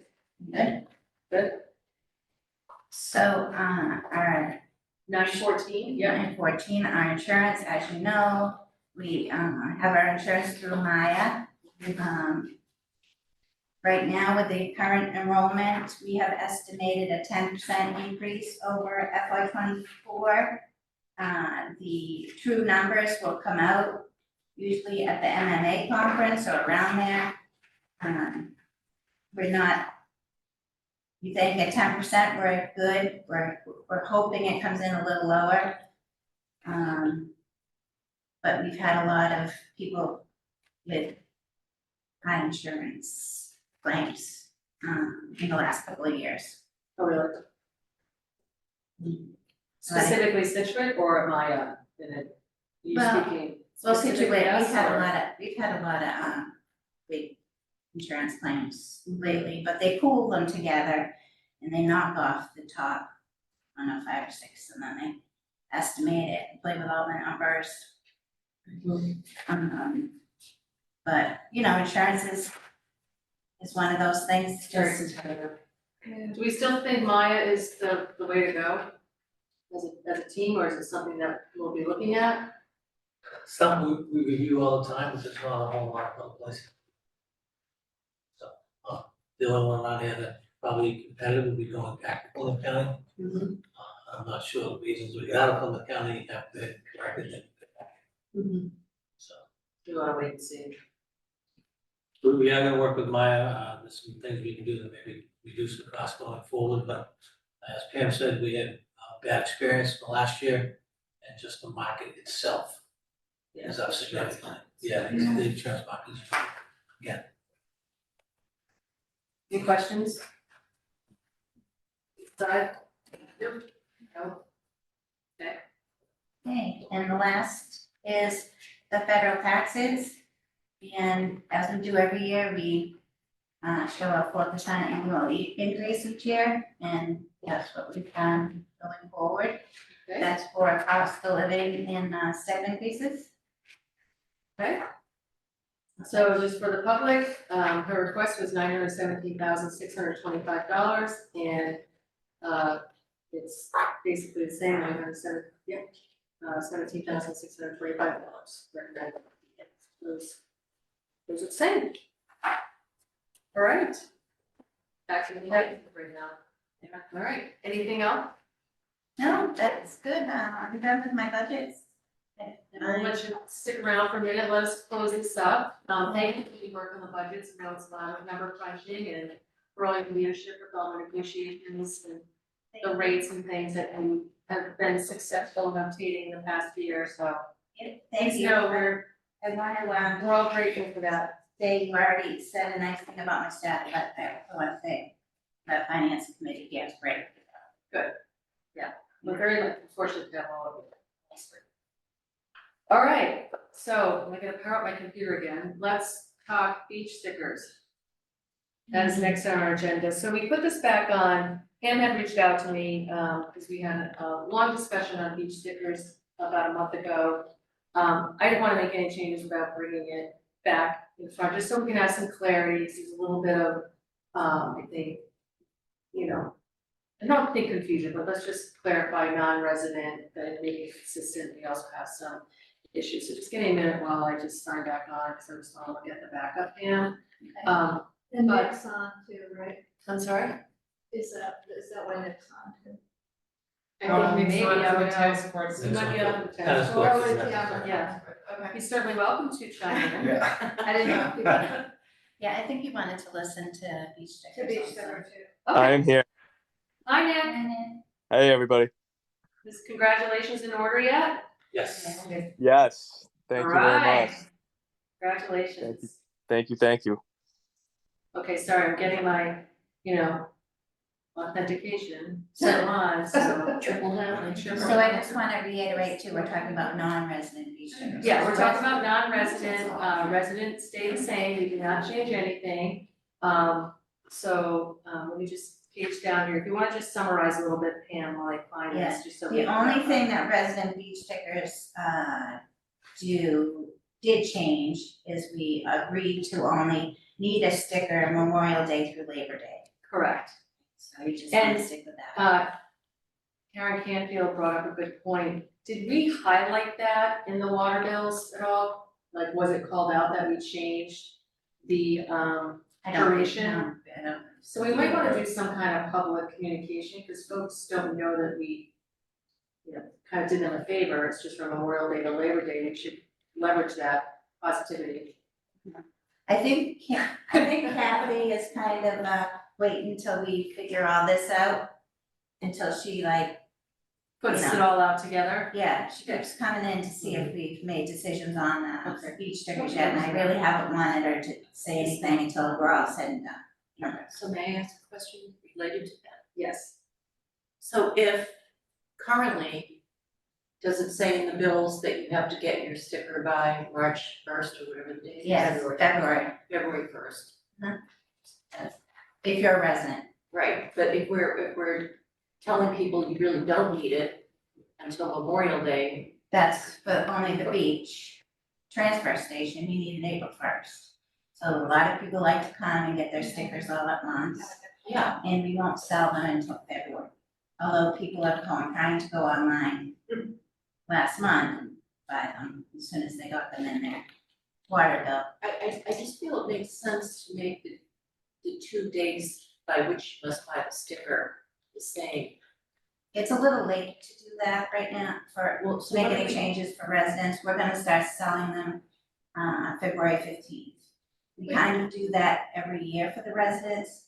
The residents kind of are ready for that. Right, The stickers, that transfer station stickers, you need a new one as of April 1st. right, You won't need a new beach sticker until Memorial Day, so maybe they'll wait to purchase that later on. But we will be we will offer the stickers to residents as of February 15th. It's up to them whether they want one now or not. And when we sell them, they will know that they don't need them until Memorial Day. Well, they can buy it at any time, I mean, Right, it's just they can about buy it at releasing any them, it's time. just the effective date of it, I don't think it Yeah, I has don't think it to really change. matters. Resident stickers you can buy anytime, it's the Anytime. non-resident stickers, if you want to sell, they sell, I'll be down. yeah. So, And now residents won't need, like, if a new resident comes in after Labor Day, they won't need to buy a sticker. Right, okay. Okay. That's pretty good deal. That's the good part of that deal, really. Yeah, absolutely, it's a good Yeah, deal, yeah, part of the deal. Yeah. Thank you. Just had it and I just lost it. So, just some, if you, Maura, you wanted me to got highlight it. something you talked about, or Yeah. do you want it? Okay. No. You discussed even non-residents Memorial Day through Labor Day. We also discussed no day passes going forward since the town So let's only. just do one thing at a time. So Okay. let's talk about non-resident beach stickers. So we did an all beach, only valid from Monday through Fridays, and we increased it from 300 to 350, right? So that's all beach for non-residents. And then we also have the Hummer Rock only, so I personally think we should keep that in place, and that's why I wanted to bring this back in front of the board. I think, and Pam, I'm not, let me know if I'm misrepresenting you. I think you had a challenge with sort of the duration, and what does Hummer Rock only mean? Is that for just Marshfield residents, or is it for any non-resident that they just wanna buy a Hummer Rock, not go anywhere else? I don't know if we align, I don't see a problem with the way in which it works today, but maybe I'm missing something.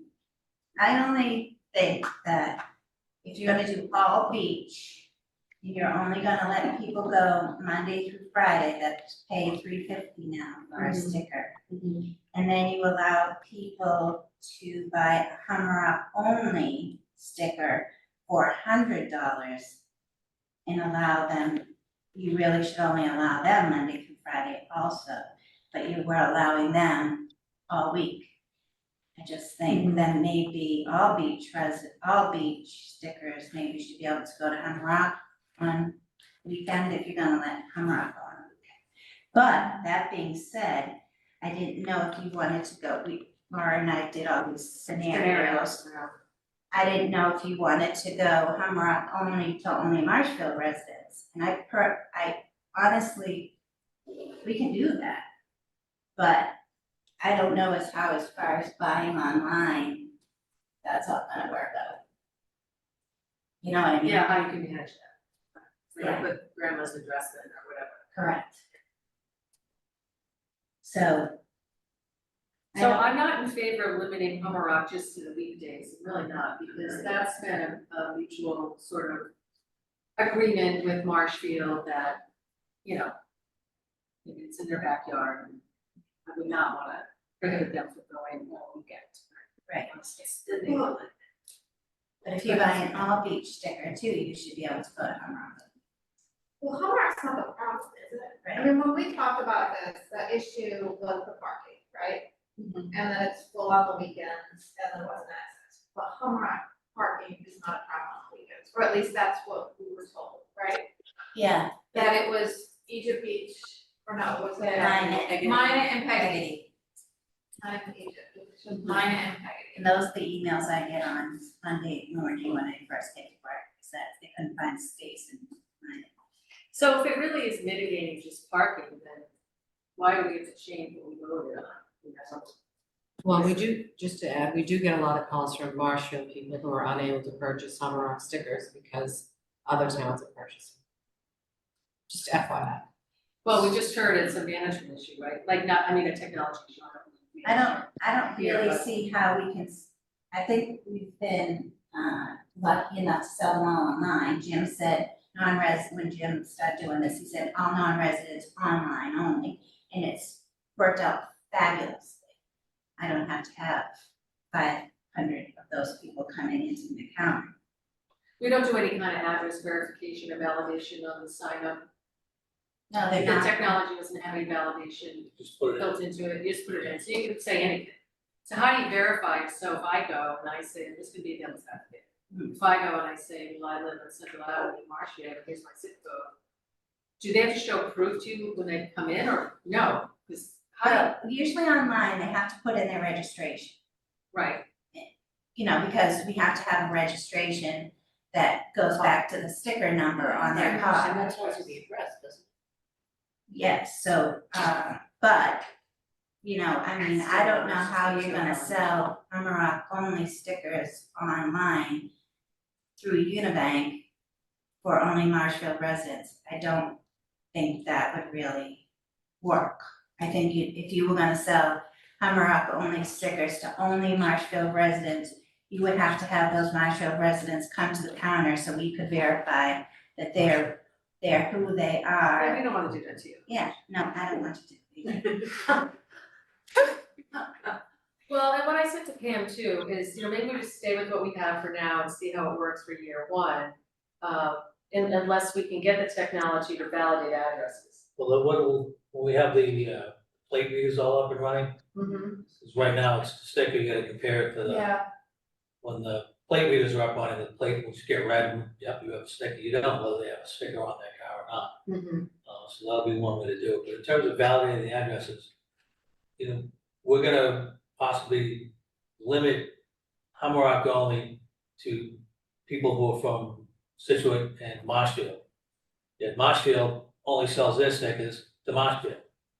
So I'm not sure why we'd wanna carve out an exception for them on our beach when They don't we actually reciprocate. can't get any for their beaches at all. Okay, It That works doesn't make for any me. sense to me.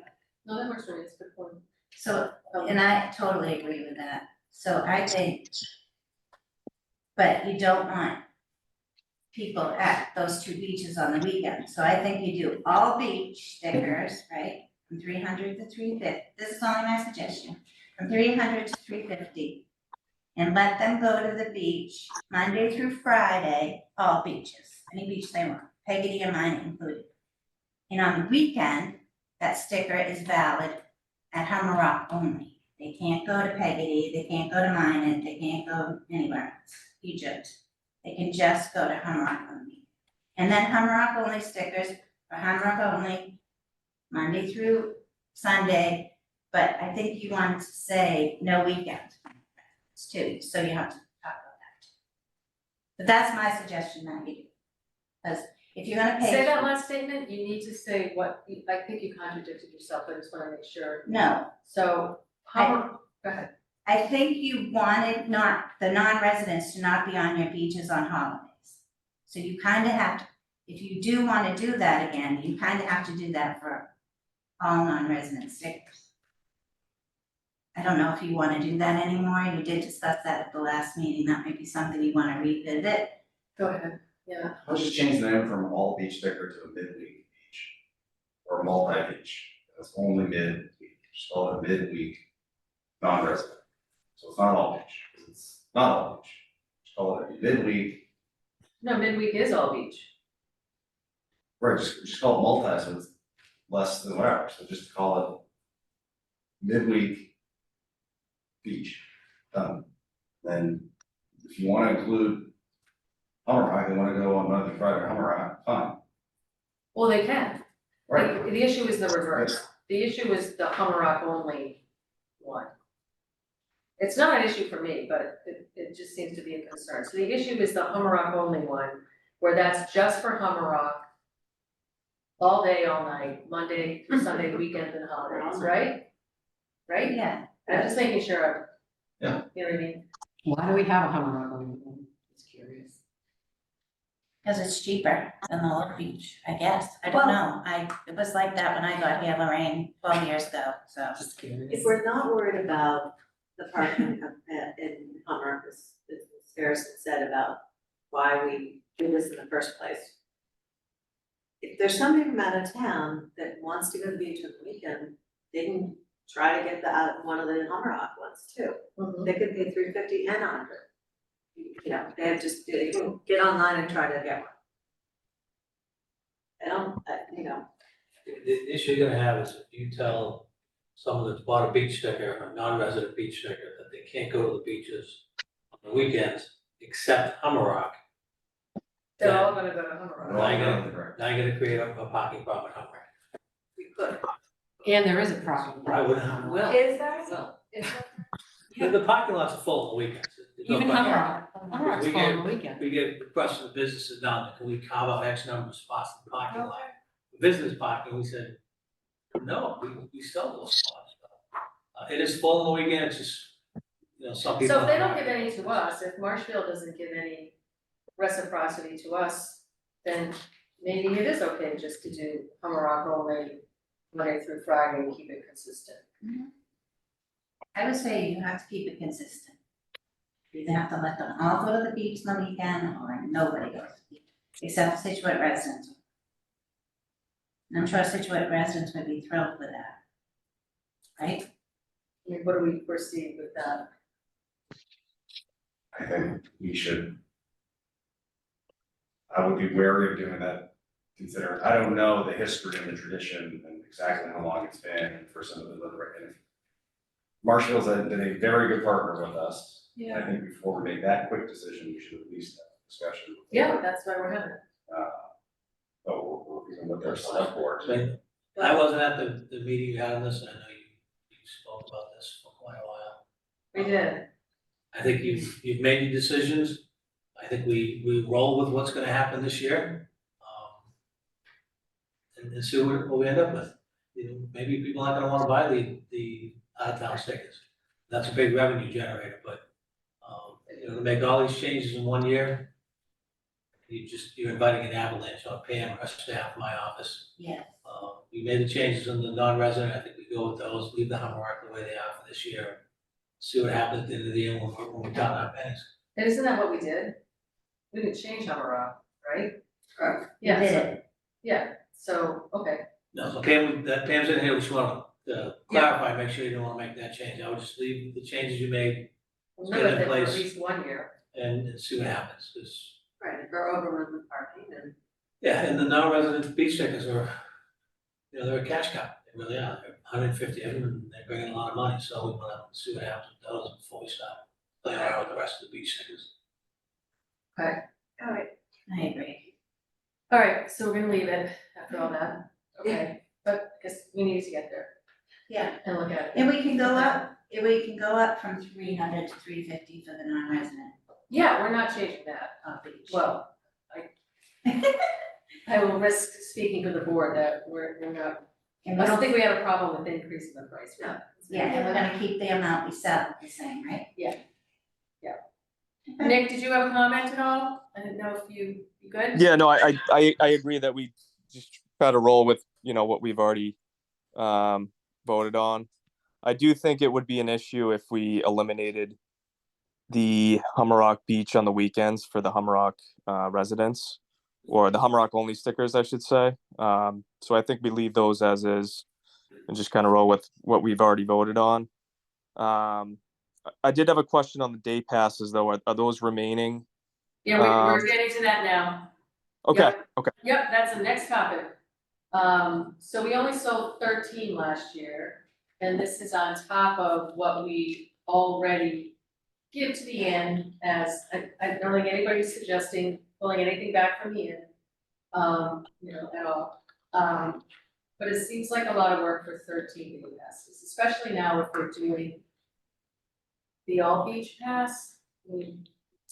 Yeah, I just think that, it's not worth the extra expense to do a day pass. I think maybe going forward, like 13 were sold last year, 6 were sold the year before, and the year before that, I believe there was 2 or 3. I don't think it's really, it's not profitable for the town, it's, it's more money, it's more work for the, police department. Now they'll have to look at things hanging on mirrors. I mean, as it is, we know our police are spread thin in the summertime. So for them to be able to just see the sticker on the back, I think that's easier for them. So if we vote this, we'll just have to make sure that we keep intact what we donate to the inn, because we don't want to take that away. No, Jim has an agreement with them. Yeah, she sent me an email every year asking for 1,000, and I say, no, That's and what you had last year. But we're still gonna have to print out whatever she's gonna need to hand out to her guests, Yeah. right? Okay. Yeah, we give them to her, whatever Jim said, we give them a For a couple of lot, the and house. she manages it. Yeah, and the Council on Aging also has a couple, so if you have an elderly family member that lives Yeah. in Scituate that doesn't drive that car and they wanna go to the beach, their daughter can go to the Council on Aging, get a sticker. Okay. We need to put that back. so if, I have a question on that, if a bed and breakfast were to ask, would they get the same accommodation that the inn gets? Or is that special? Be a discussion. Just curious, we did have a bed and breakfast. Yes, you're right, you did. I would say yes, but I don't know, I mean. It would be a discussion. Yeah. They wouldn't get as many as the other ones just based on this. Oh, Like, you right. want that. Right. Maybe two. Okay. Any other? Anyone else? Anything else? Do we need to vote the day pass? All right, so we have a motion, to, no longer support day passes to be sold, for beach access individually. And I just have one question, the non-beach stickers going from 3 to 350, are we saying Monday through Friday, or we are letting them go? Monday through Friday. Yeah, I thought you already made that decision. Yeah, Alright, okay, yep, 'cause again, it's the parking thing. yep, So motion to eliminate the day passes to be sold for beach access, motion by Ms. Curran. To be sold individually, on an individual basis for beach access, I think, Mrs. Kim. On an individual basis. Differentiate from the second. Second by Andrew Goodrich. All in favor? Aye.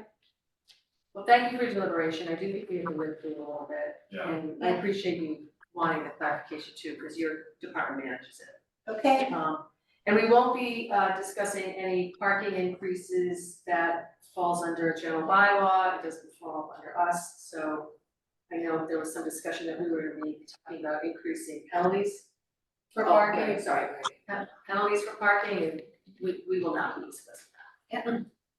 Perfect. Okay? All right, Nick, thank you. Oh, you're sticking around. Thank you. Okay. Thank you. Pam, thank you. Okay, thanks. Next up anyways. Yeah, next up shows the. Sorry, what? The baby. While you wait for Chris to come up, just to let you know, the latest numbers are, we're down to about 10-11% Wow. without power. And schools are open. Schools are open, crews are assigned, crews are assigned to the high school, middle school, try to get that up, as well as public safety.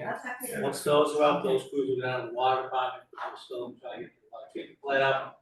The majority of the 10% left is, unfortunately, this is Karen. I know, but I'm up. Lights on. This is the west end right This was now. on the Norfolk. Yeah, it is the west end that they're working on right now, so crews will sign, hopefully we'll pick up. But I was the last board member to come up. And one thing I missed in my update that I think people will be very interested to hear, the transfer station will be open tomorrow, even though it's not usually open on Wednesdays. Because we had to close it early on Monday and open it late today.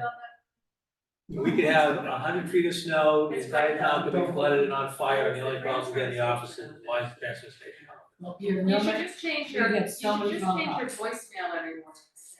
It's, Tuesday. Hi, welcome to Scituate. The transfer station is open. It's open. So we'll be open tomorrow, it's an off day generally, but we'll be open. All right. So Chris, I think you're next, right? They are. Yep, capital planning, thank you very much. Thank you.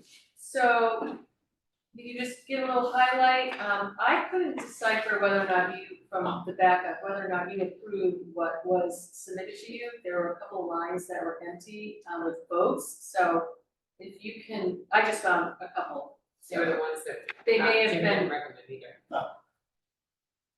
So. Out of what I couldn't come recommended, up, I couldn't come up with the number on the bottom and what you approved. out of the, projects that I recommended, the only one the capital budget committee has not voted on to this point is the, Hadley Cushing School. Because they're gonna, get more information, I think, on that going forward, right? So everything else, That makes sense. that I recommended, the capital budget approved by various votes. Okay. So they only vote on what you approve, not what's presented.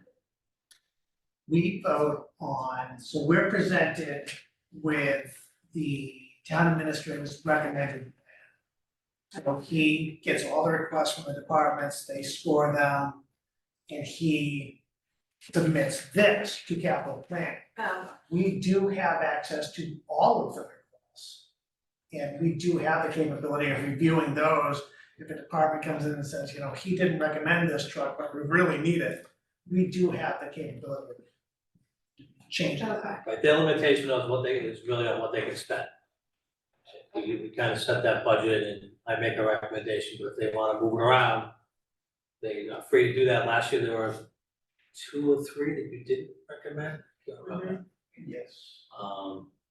So, but they just have to stay within the bottom line of what kind of what we set for the parameters.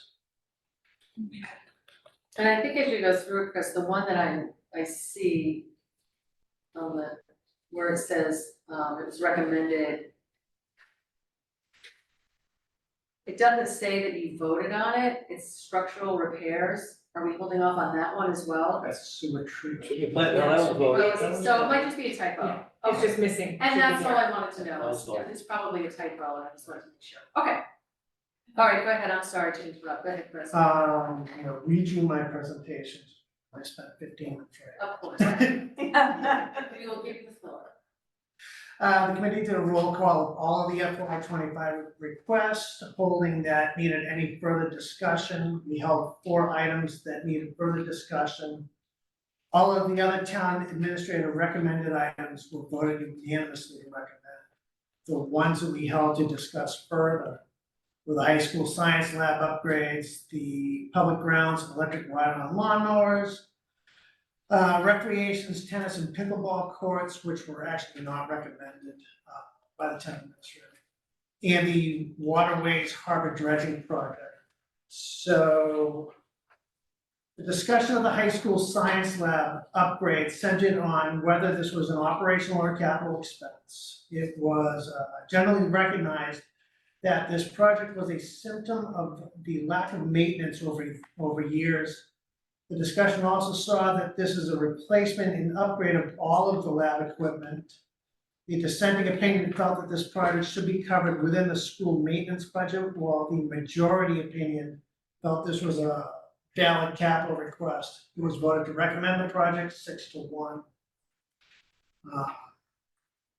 Then the discussion about the public grounds electric ride-on lawnmower focused mostly on the need and affordability.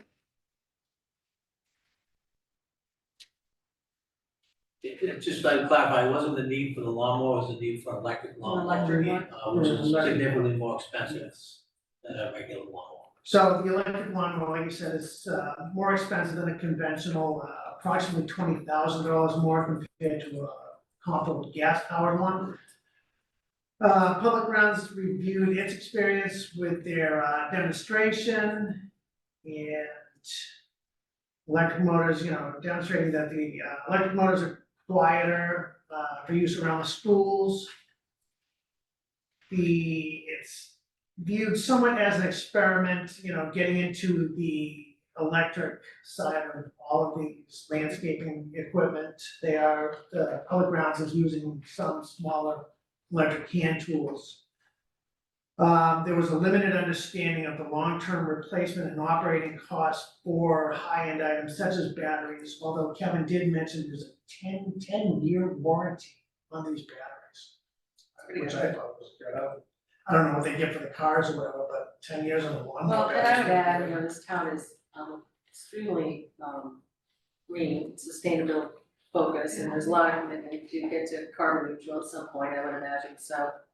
In my opinion, it's a good step forward to experiment in a way in which we can continue doing that. So, we asked the town administrator if this is the right year, that the town should be spending that kind of money on a lawnmower. It's, more than double, what a regular lawnmower costs. His reply was that he is recommending it in the budget, so he feels the town can afford it. And in the future, they're only gonna get more expensive. I don't think you're gonna see cheap electric lawnmowers anytime in our lifetime. We'll be pursuing grants for this also, there are grants available, for some of this equipment. I think, Billy, the other thing I disagreed with on it was I don't think it's an experiment. I think 3 years ago, buying a piece of equipment like this that was electric was an experiment. This is the way things are going now, so we're just kind of getting out ahead of some other departments, but we demoed it. It held up over the several days we used it. It fully charged overnight on just a regular plug-in, so I didn't use the word experiment. Again, I think it's something the board was a priority of theirs to move in this direction. So those were my rationales for approving this as opposed to a regular gas one. Plus the fact that, again, when you do use them, they are really quiet compared to a conventional lawnmower, and when those lawnmowers go up by the schools, we get a giant glass looking out the window, so I think it'll be a little less intrusive on the school. Yeah, I remember, like 3 years ago, I remember me and Kevin talked about this, because they had these electric Roombas. Really, that's automated, and then remember. Kevin brought it up. Yeah, it was part of this whole, I'm with you, and they were, 3 years ago, they were lousy, but these new ones, they're unbelievable. Yeah, the Roombas, we looked at those, you basically have like a walker, and you just mark out with a stick, and that's where it stays, and it goes back to its charging. Those really aren't robust enough for anything that we'd be doing. Yeah. But this is part of the ecosystem of kind of the realm of where we're hopefully going. The state put on a whole demonstration with multiple vendors that Kevin and I went to. And it was pretty impressive. And again, these are not experimental anymore. Right. They are pretty attractive technologies. Is there any, I'm all for going this direction for, our master plan, everything. But is there any data on the operating costs of an electric versus a gas powered? Obviously, you've got different fuel expenses. and, you know, 10-year warranty and stuff. I don't know if we have that kind of, if there's Not not. a lot that I'm aware of, I mean, the engine is a lot simpler than a gas engine. So a lot of the oil changes, things like that, you wouldn't have to do, but you still have to charge and stuff. I have to go back and double check with Kevin on that, but usually for an electric car, it's considered that it's cheaper in the long run to maintain. I would think it'd be the same lines, something like this. Yeah, that's what I was. Okay. So moving on, we briefly discussed, one of our members wanted to discuss the tennis and pickleball court request by Recreation. Just quickly that the recreational courts that are at the gates are deemed to be in terrible shape. It's a reasonable request. And ultimately, the town administrator explained that the reason for delaying the timing of the repair to the recreational courts was to maintain enough court space for the high school program until those are built. When those improvements are completed, the recreational tennis court project would likely be recommended. So that settled our discussion. So we just can't convert any of the tennis courts at the old gates until, well, we haven't even voted this project yet. You're gonna vote the contract to design it tonight, still has to go to town meeting and get approved. So until that comes, we can't touch those up there, otherwise we miss the high school tennis project. So that's, it's not for or against pickleball, it's just the timing doesn't line up right now to approve that project. And the final one we held was the harbor dredging. The discussion focused on basically the rates that the waterways charges for moorings and slips by the town. We still feel that the rates are well below market value, which, you know, I heard, you know, we discussed earlier. We'd like to see that increase, you know, to better cost coverage, you know, better cover the cost of, you know, when they come in before their request, although it all is covered by their enterprise fund. They could better cover, you know, with higher, you know, more competitive rates, something more reasonable.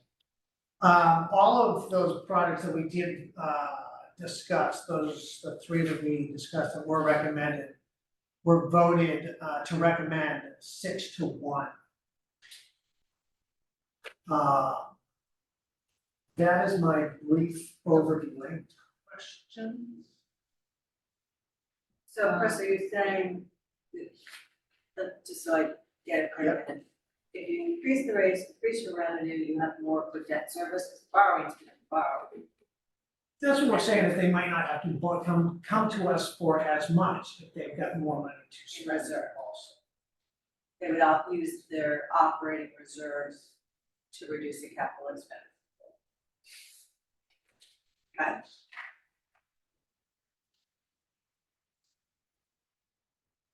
Anybody else? Questions? No? All right, well, right. Oh, I was just gonna say, let us know when you do take up the Hadley School project. So I have it's not Yeah, ready it's not for ready yet. prime time yet. I have a feeling we'll start meeting on it probably after the holidays, just, I think maybe committee meetings to start discussing. Specifically for that. And that's, so between now and whatever our deadline is gonna be, because it's gonna be a separate town meeting anyways. It's not even, right. So we don't even have to meet a deadline for, you know, the regular town meeting. We'll meet on it, we'll discuss it, unless we have solid numbers. Right, that's fine. Yeah, okay, no, that sounds great. So it looks like we have $148 million capital plan. 120 million of that is 120 of school. it is in schools. Yeah. Karen, you had one last question? One last question is the new timing, how do you feel like it went? Personally, I think we're the only committee that has to meet weekly for a 2.5 month stretch. It's a little aggravating, you know, but it gets done. I'm gonna see how it plays out with advisory and see how long they sit on before they just start discussing it, because that's the only reason I can see why we had to extend is because they wanted more time. Well, no, it was because of the way our.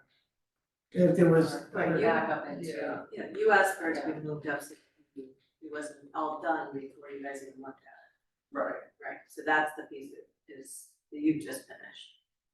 right. And the board wanted to move everything up because they didn't want to feel rushed in January and February. I said, well, we're gonna decide this tonight, we saw it. Right. But I would like to say the capital budget committee is fully staffed finally, all their members, Our last meeting, we had all 7 members. Good, great. really, Just that way, I get Ollie 4. I'm looking forward to working with him. You what? I get Ollie 4, who was supposed to be, Oh. Mordecai Lincoln project. Okay, He's on my, oh, great, they just did a really good job, really good meetings, good discussions, they really stuck to what they needed to stick to and get into what the department heads wanted to do, so. okay. It was good to see them fully staffed and engaged, so, I think it was a good process. And your perspective, so thank you. And when do you go to the classroom? so When do you go to classroom? that's actually, keep me next. Sure, but it's not next week. Probably Yeah, after, still working. right after the Next meeting, I think. It's in 2024, yes.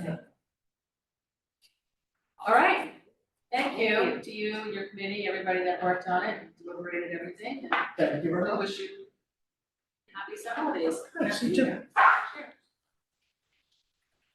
Okay. Next on our agenda is the award of contract to Activitas for the final design of the high school tennis courts. Exactly, Nick's here. Nick, no, we lost Nick. Huh, baby cry. No. He was here for these stickers. No, he was here for this. Oh, he was, yeah.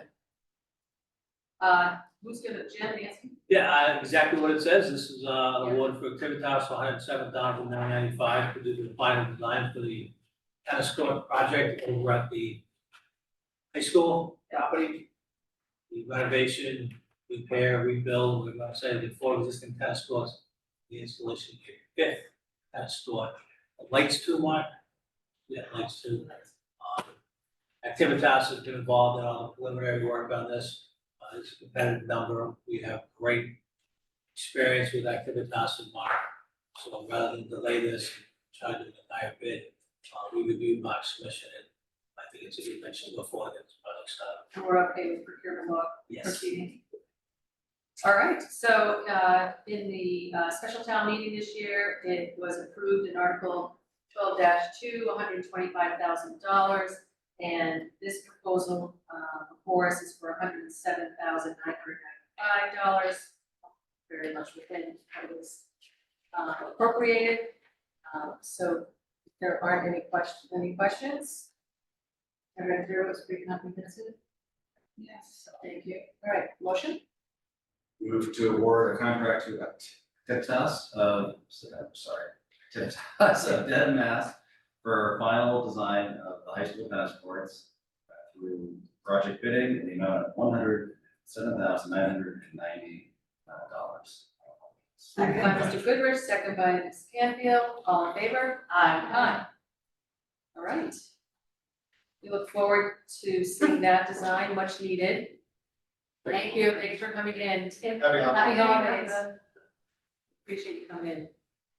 All right, well, Nancy, I'm just gonna get down to you, but next we're gonna vote increasing the maximum limit for the senior tax work-off program, which is a great idea.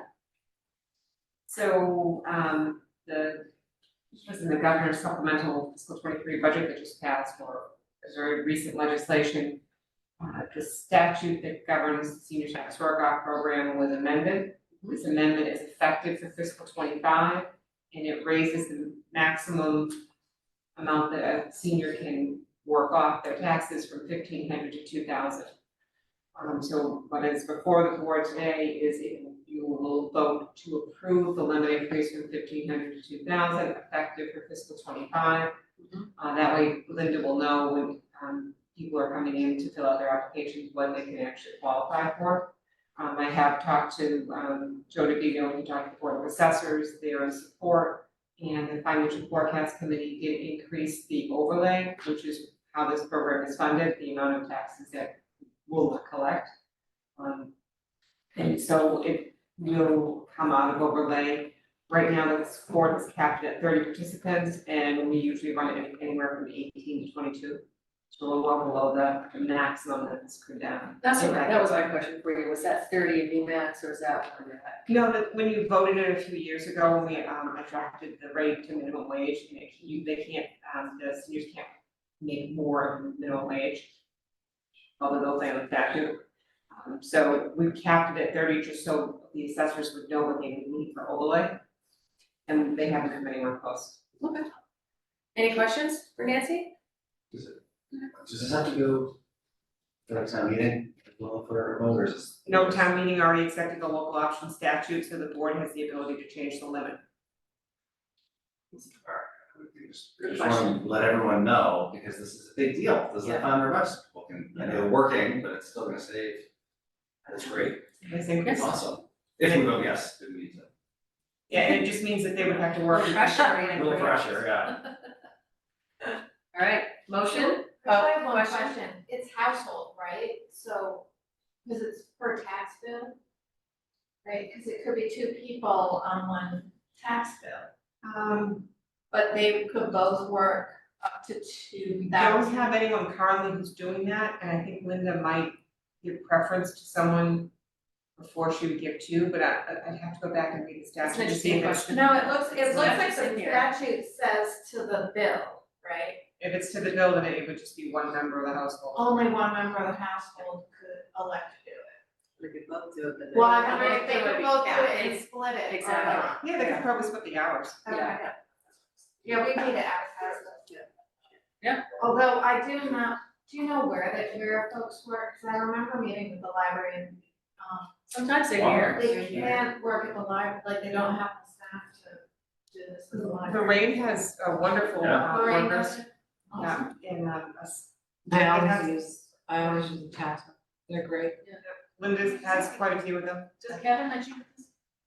Kevin Kelly, Kevin Kelly. We had one at one time, Kevin Kevin Fabry Kelly. did it once.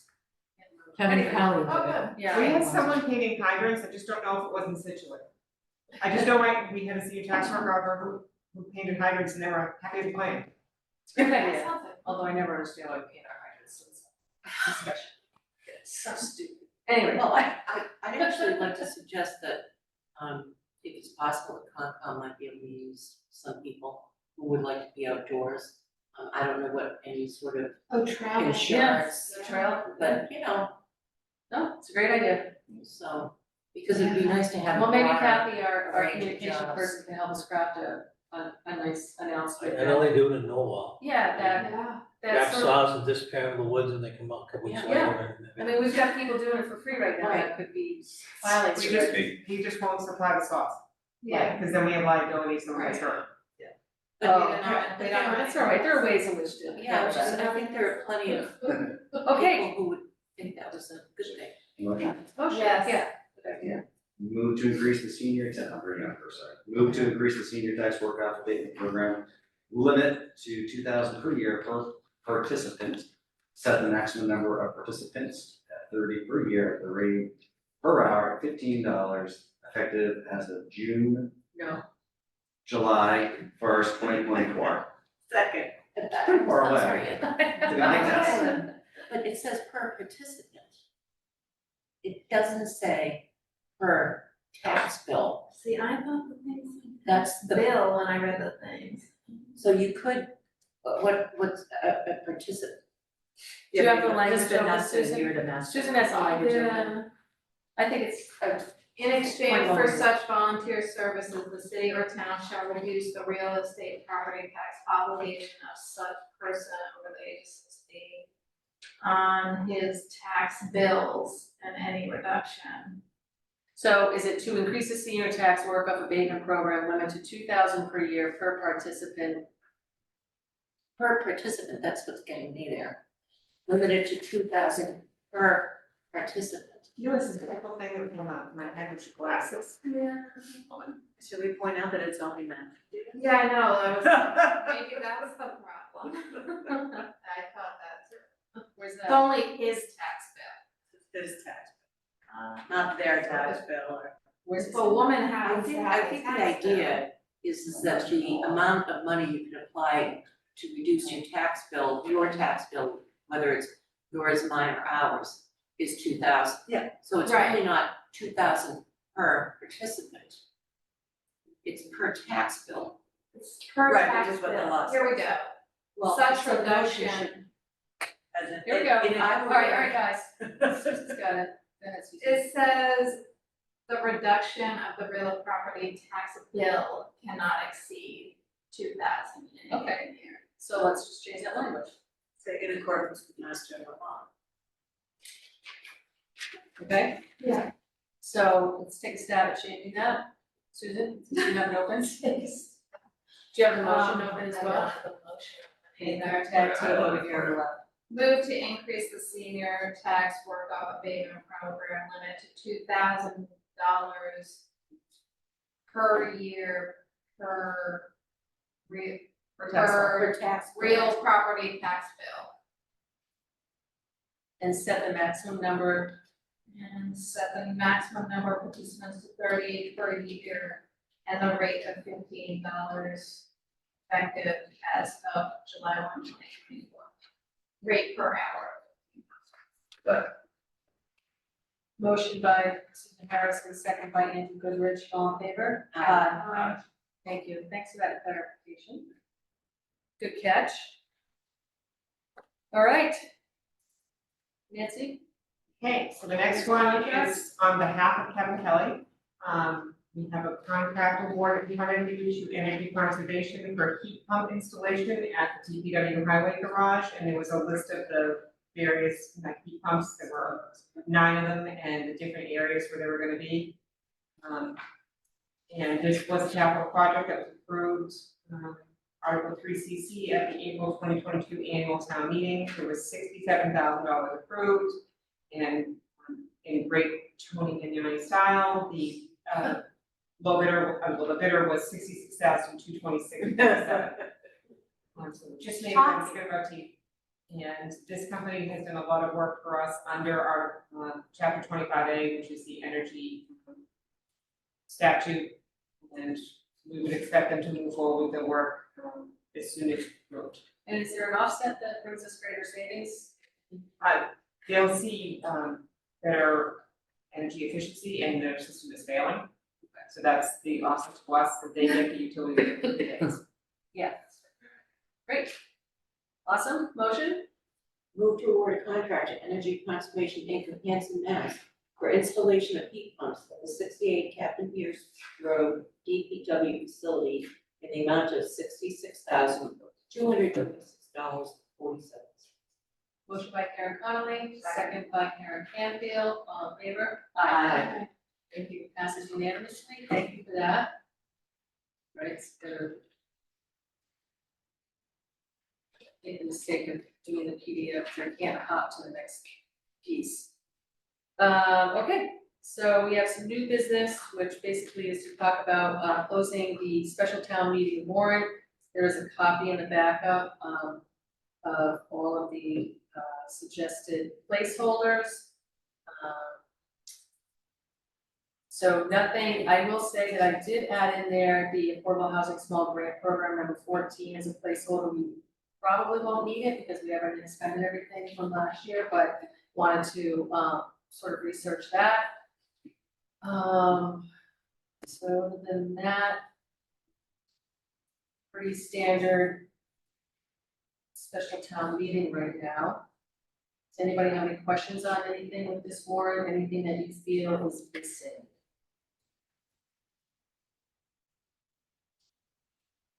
You'll see the general bylaw amendment is there for the overnight recreational parking that we get approval from the Attorney General to implement. Suggest that, Matt. Yeah, okay, so we're going to be bringing that back there. The zoning bylaw amendments for wireless communications as well as the MBTA compliance. How are they still moving along pretty well? Oh, yeah. Okay, I know they've done it. They did do their first public hearing as part of one of their meetings, I think it was a week, 2 weeks ago. And they've got a little information coming up in January, so they're right on track. Any other thoughts, questions? Right. Do we have a motion to close the warrant? for the April 29th, 2024 special town meeting.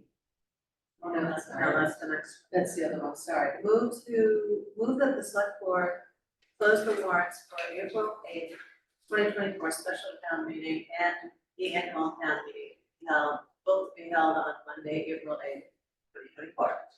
Moved by Karen Canfield, second by Karen Connolly, all in favor? Aye. And then the next motion is, again, to just approve the warrant for the special town meeting, which is just for the topic of the construction of a new consolidated elementary school, currently under design, to combine the Adelaide Cushing schools.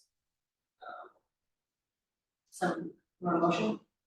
Move to the select board close the warrant for April 29th, 2024 special town meeting, the topic of construction of new consolidated elementary school, replace Adelaide Cushing elementary school. Moved by Karen Canfield, second by Andrew Goodrich, all in favor? Aye.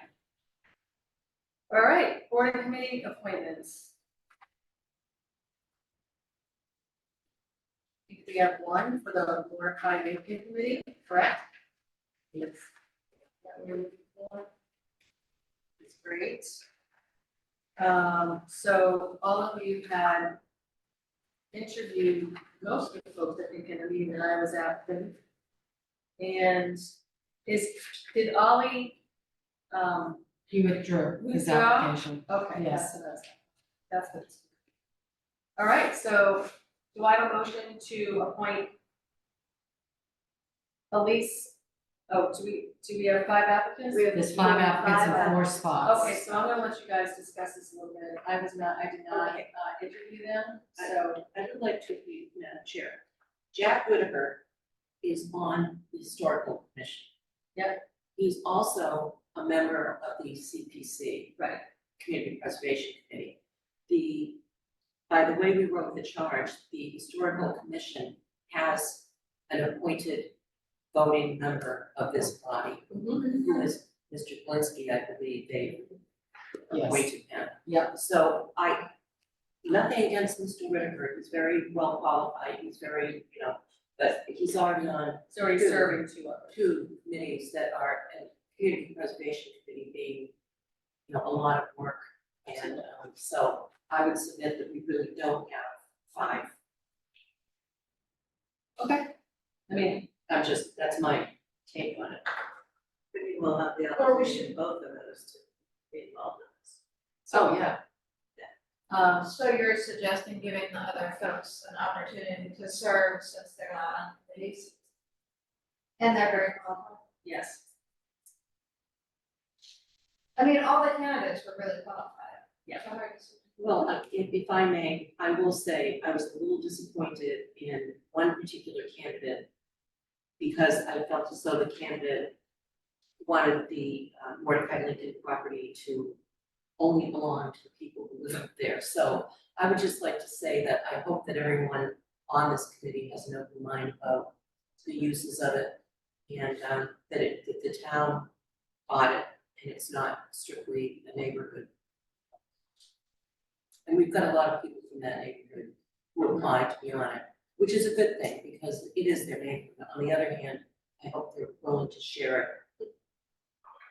Is this group that applied, or is it a broad range of representatives? Sorry, wasn't at this meeting, Of so. the 4, there's the 4 that remain, we removed Mr. Whitaker's application from consideration.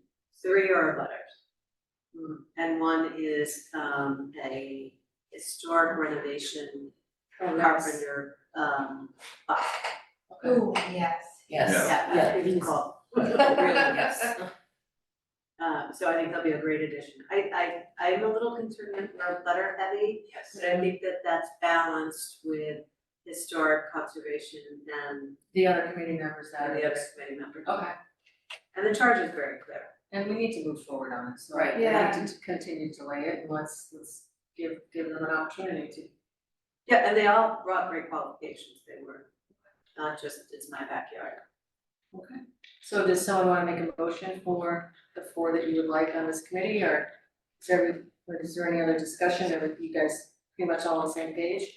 And I hate to defer to you, but again, I wasn't there, so I'm not really sure. Sure. I would move to appoint Elise Ballou, Alexander Payne, Jane Butner, and James Deschamps, which I probably messed up, to the Mordecai Lincoln Property Committee for a term of 2 years until the successors.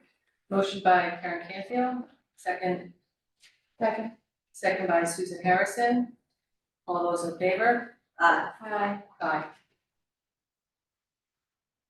Okay. Then we have our license renewal, so this is an annual vote that we go through to approve licenses. All the establishments that we have listed and that we will go through have all passed inspections by police, fire, building department, health, all their health certificates are all up to date, and as well as all their personal and real estate taxes are. So the team, Lorraine and her team have gone through and all required documents are in order and are on file, select board. Our new permit-ice, Excuse me? our new permit-ice. Nice. Getting so techie. So, does somebody want to start with the common vicular licenses? And I think, just point of order, I think we can, do you want us to go through the entire list? I Or think just the, each topic, just each topic, move each topic? Okay. yeah, and then list the, list those Yes. under that topic. Okay, perfect. And then list them all, or just the top? Just read it. No, read the topic and list the four. Oh, yeah. Yes. Yeah. Move that the select board vote to renew the following common vicular licenses for 2024. CGW Enterprise doing business as Coffee Corner, Harbor House Pizza, Bingham Yogurt Inc. doing businesses known as Homemade. There are some pending required documents there. And Scituate Bagel doing business as Perpetuities. Motion. Or maybe Ann. Did you want us to vote individually? You could do the common vics and then do the next ones, yeah. Okay. So second for that. Yeah, so second by Andrew Goodrich, all in favor? Move Okay, that the select board vote to renew the following movie license, theater license for 2024, the Real Harbor Theater. Moved by Karen Canfield, second by Andrew Goodrich, all in favor? Aye. Anybody else want to talk? Move that the select board approve the livery licenses for 2024, Coastal Livery, Empire Enterprises. Second. Motion by Andrew Goodrich, second by Susan Harrison, all in favor? Aye. The select board approve the septage disposal licenses for 2024. Suarez, I hope I said that right, Suarez Sanitation Pumping. Ronaby Inc., doing business as K.R. Anderson Plumbing Company, and McGonigal, Septic Services. Motion by Andrew Goodrich, second by Susan Harrison, all in favor? Aye. Okay. Next are renewal of drain layer licenses for Ringler Excavating Corporation, Paul F. Spencer, Joseph Keogh Contracting, Mankiewicz Contracting Incorporated, and CC Construction Inc. All required documents and insurance certificates and workers' compensation affidavit forms are on file in the sewer division for review. Second by Karen Canfield. I motioned it. All in favor? Aye. Great. That's that, right? I think. We just have meeting minutes, I'm looking at the 7 drain layers. Did I? I think it was a Duke. I think it's a Duke, yeah, me too. there's 5. Yep, we got them all, I think, yeah. Okay. Pretty much, yeah. Yeah, that's just all the backup. So the only thing we have left is to talk about any liaison, do we have to do the minutes reports? I think the minutes are after liaison. Any liaison reports? I do if I can find it. Do you want, we can come back. Okay, then. Okay, why don't we just approve the minutes and we'll come back to liaison. Do I have a motion to approve the minutes from, it's probably 12/5, right? December 5th. December 5th, meeting? So moved. Any changes? Second. Moved by Karen Canfield, seconded by Andrew Goodrich, all in favor? Aye. Aye. Do we have any correspondence, Madam Clerk? We have the National Council of Aging that we already talked about Okay. to inform that, they approve the recommendation for accreditation. We talked about that when Linda was here. And then there is a beach nourishment correspondence, Department of Environmental Protection, Waterways Regulation Program, that we just received via email, that wasn't in the packet. And that is a notice of permit application. It's chapter 91 waterways permit application, and it's a public notice given to the town of Scituate to perform beach nourishment, and that's the North Scituate Beach Nourishment. There's a map attached as well, so is that posted? Yes, we need to post that, right? I emailed it out to everybody, I'll check with Okay. Corey regarding the I think posting it Just came in today, right? Yeah, it just came in today. this afternoon, yeah. Yeah. Okay. I actually received, I received a nice correspondence, I don't know if everybody did. And I should probably tell you who it's from, but basically complimenting the board and thanking the board for all the work that we do all the time, and he was very appreciative. We don't get that very often, so I'm very appreciative to receive a nice thank you letter. So on behalf of the select board, thank you to that individual that sends it in, because people don't often say thank you. That's it, well, I'll forward it to all of you. On that, Because sometimes when you get those emails from the website, I can't tell if everybody got it. Oh, or if yeah, they- neither can I, yeah, you Yeah, can't. so I'll forward it on. yeah. On that theme, correspondence came in that, two individuals, one commending the Council on Aging and one commending the library for, being there yesterday and yes. So it is nice when people acknowledge the good things. Yeah, especially during these crazy days. And then liaison reports. Okay, so speaking of good news, the CPC did receive their distribution information from the state, and this is the matching funds from the state.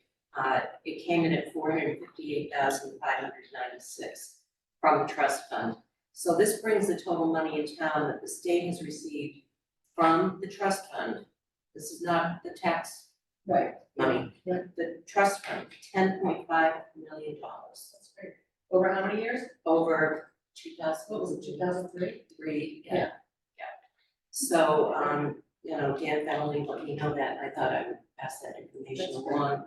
They have approved 3 applications submitted for the April town meeting, but he'll be coming in to see us to explain what they did. And I will say, apparently, well, I don't want to steal your thunder, but it looks like the housing authority applied for a state grant. And instead of having CPC fund the replacement of the windows at Lincoln Park, the state is going, it's gonna be state funded. Did I get that right, Jim? I can see that, so I that's didn't see feeling that, so.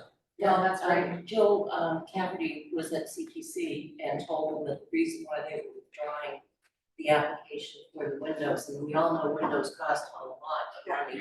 That's awesome. So they have it, apparently one of Kathy DeMarsh's last acts as the director. She applied for this grant, so I don't have the amount, but it's a big grant. Great, because I usually get big grants for the Right. housing authority. So I thought that was very good news. And the other thing I did want to mention is